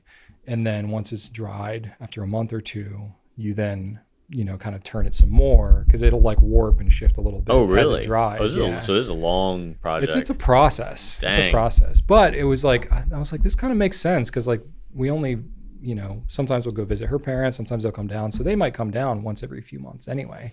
So I'm like, oh, we can like start on this together, let it dry. And the next time he comes down, it'll be dry again and we can like do it again. So like, he's pretty excited about having this like, it's like maybe like a 10-inch. What are you going to make out of it? It's like a vase. Oh, cool. Like a small like vessel vase type thing. Nice. It will mostly be kind of an art piece, but they could put some like dry flowers or something in it, Yeah. And we also made one that was like more from like a branch type thing. It's going to be like a small like bud vase, so it's small, just like for a single flower. Or something like I that. like those. We have one of those little vases at home, and we actually it comes in handy to have something for just one flower. Yeah. I sometimes try to use it for propagating plants, like cuttings. Yeah. But yeah, those are handy. Yeah, and I did some like slow-mo footage of the turning, which is pretty cool.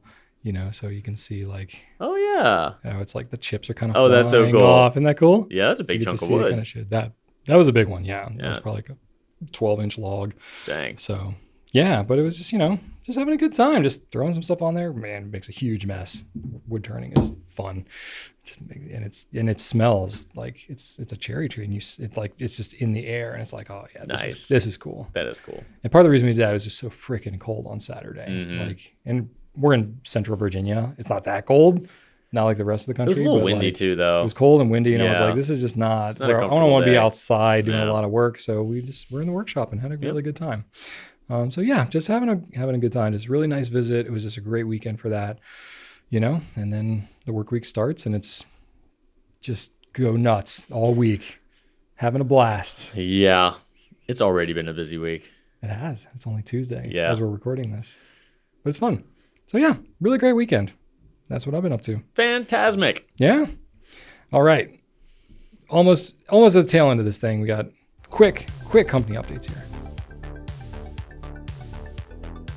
All right. My one main update here is that we now have, assuming we launch everything on time, we now have flex nibs. Who's we? The Goulet Pen Company? Yeah. The Goulet Pen Company has flex nibs. I know. Oh my God. Yes. That's amazing. This is me getting really giddy. about our flex nibs. Calm down, bro. If there was, I was gonna say, like, of all the videos, this is one where I'm like a total wet blanket. Where I'm like, you don't see me being giddy in this video because I'm like, okay, just saying the word flex nibs, people are gonna assume way more than they should. So they're gonna bounce way more than a falcon, right? Yeah, of course. It's just gonna, like, you're just gonna write in Spencerian script, like, just the nib itself just You're not even gonna be able to control it. It's just gonna be like, woo. Yeah, it's just so much easier. Yeah, exactly. No, not at all. No, but I tried really hard to get this. Expect these to be garbage. Yeah, in the best way possible, accurately representing what these nibs are. But they're not like fulfilling every lifelong dream. No. I'm just say that. But they're pretty fun and they're pretty interesting and they're really quite affordable for what they are. They're what steel flex nibs are just going to be. Yeah, yep. Exactly. But we've got them as spare nibs now. So if you want to throw them on certain pens, they'll be on there. So super educational. I tried to cover as much ground as I could in this video. It was a challenge, but I did my best. So go check that out if you're interested. But we have the nibs there too. So extra fine and fine nibs. I like how we didn't even say that in the in the what's new. Whoops, forgot that. But anyway, that is new. So we have those. But yeah, that's kind of the main thing that we've got going on. That's right. All right, everybody. Want to thank you for watching. Got a fun fact coming up, but before we do that, please leave us some feedback. Let us know how we're doing. Ask us some questions so that we can keep this thing going for whatever reason that y'all are still watching this. We got to get to 100 at least. We got to do that. We got to do that. What are we going to do for 100, Drew? Live show? Live. Is that going to be that interesting? Yes. We're pretty much doing it live now anyway. Right, but we're going to get questions live. We're going to be there with our friends. Finally. When is this going to be back in stock? When is that going to be back in stock? No, they ask better questions than that. We'll get plenty of that, trust me. I don't know. We'll think about that. Let us know if you have any ideas for what we should do. We did. They said live. That's what everybody said? Yes. Everyone. Literally every person. Not literally everyone. Someone mentioned the hot wings thing again. Oh, the hot wings thing. That would be kind of fun. We could do that live. Oh, that could go a lot of different ways. It could go terribly wrong. Yeah, I could. Oh, you know me. When I put my mind to eating food, I can make it happen. Oh, I have no doubt you could eat all of the wings. It's just the suffering that, I don't doubt your dedication and your follow through. Yeah. Like, you have more of that than anyone needs. Yeah. Only when it's not important. Only when I choose to do it. Yeah. Okay, cool. We'll definitely go check out gouletpens.com. We have a lot of things on that site that you might be interested in. So go look at that. Email us at pencast@gouletpens.com. We've mentioned that 40 times already, so I'm not going to say it anymore. And I got my fun fact, which is about the cold because there were cold things happening recently. So it was really cold across North America this past weekend with the Arctic blast, which isn't that a Mountain Dew flavor? Should be. There's Baja Blast. There is. Arctic Blast sounds like a Mountain Dew or a Gatorade flavor. Makes me think of Blue Blast. Blue Blast. Blue's not a flavor. Oh, Blue Blast? That's right. That's an office reference there.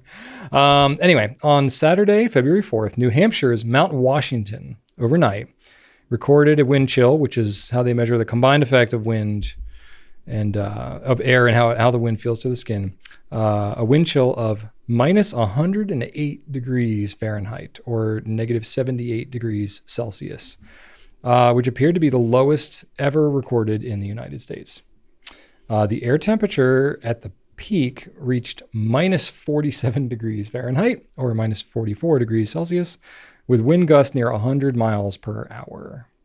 160 kilometers per hour. I don't it's like really any of that. Cold. Yeah, this is at the Mount Washington Observatory.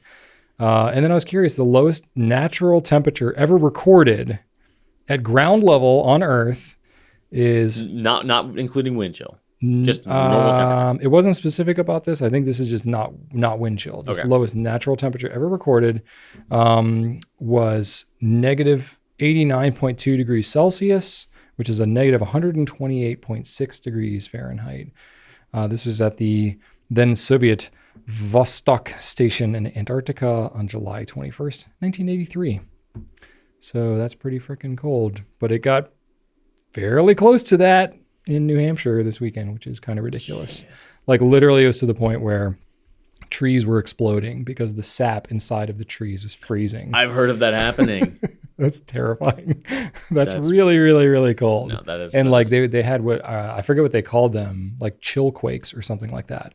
Like the soil was freezing at such a rate that it was actually creating like small earthquakes in the soil because of how deep it was freezing, and it was like shifting this shifting the soil. I was like, jeez. that's insane. Like that's too cold. That's too cold. That's I don't too like cold. any of that. Yeah, there were parts on the mountain where you can like smell the ozone because like the Arctic blast was actually like drawing down ozone like down into the like ground level. What the heck? Yeah. It's like that. Have you ever seen the movie Day After Tomorrow? Once when it was new. It was a terrible movie, but it was like that where they basically had like tornadoes that were like sucking like the ozone down. Oh, geez. Like Arctic freezing, like, Yeah. sucking like space freezing down into the atmosphere. We really enjoyed some disaster movies around like early 2000s. Oh, that was didn't definitely we? a thing in like Yeah. the late 90s, early 2000s. Yeah. Yeah. We were all up into the apocalypse Yeah. back then. Yeah, all right. Yeah. Did you ever see Disaster Movie? No, It was like the parody. I have no patience for those. That's the parody one movies. that's the one that jumped the shark. It was Ugh. terrible. All those are. Day After Tomorrow was pretty bad too. But Yeah, no, those parody movies, the scary Yeah. movies. Like I never. yeah, it was never like liked it was those. like Scary Movie, but there was nothing No, good in it. I never- Yeah. No, no one's done a good parody movie like that since Leslie Nielsen stopped acting, in my opinion. pretty Unless solid. you count like Talladega Nights or anything, like which is kind of like a parody. It's a parody of, movie for sure. Yeah, but it's not like those really over the top like Like not slapsticks. not another teen movie. Yeah, those were all like Not Another Teen Movie is pretty good. Yeah. Rachel and I watched it like 6 months ago. It still holds up pretty well. I would totally. There's go parts of it where you're like, ooh, they wouldn't say that in a movie these No. days. Like that's not very PC. I would love to see another Naked Gun. Even though I know it won't be as good as the original, I'd still go see it. I'm also excited to see John Hamm as Fletch. That's gonna be good. Okay, fair enough. I'm jazzed about that. Cool. There you go. That's all we got for you. Stay warm, folks. Thanks so much for watching, and right on.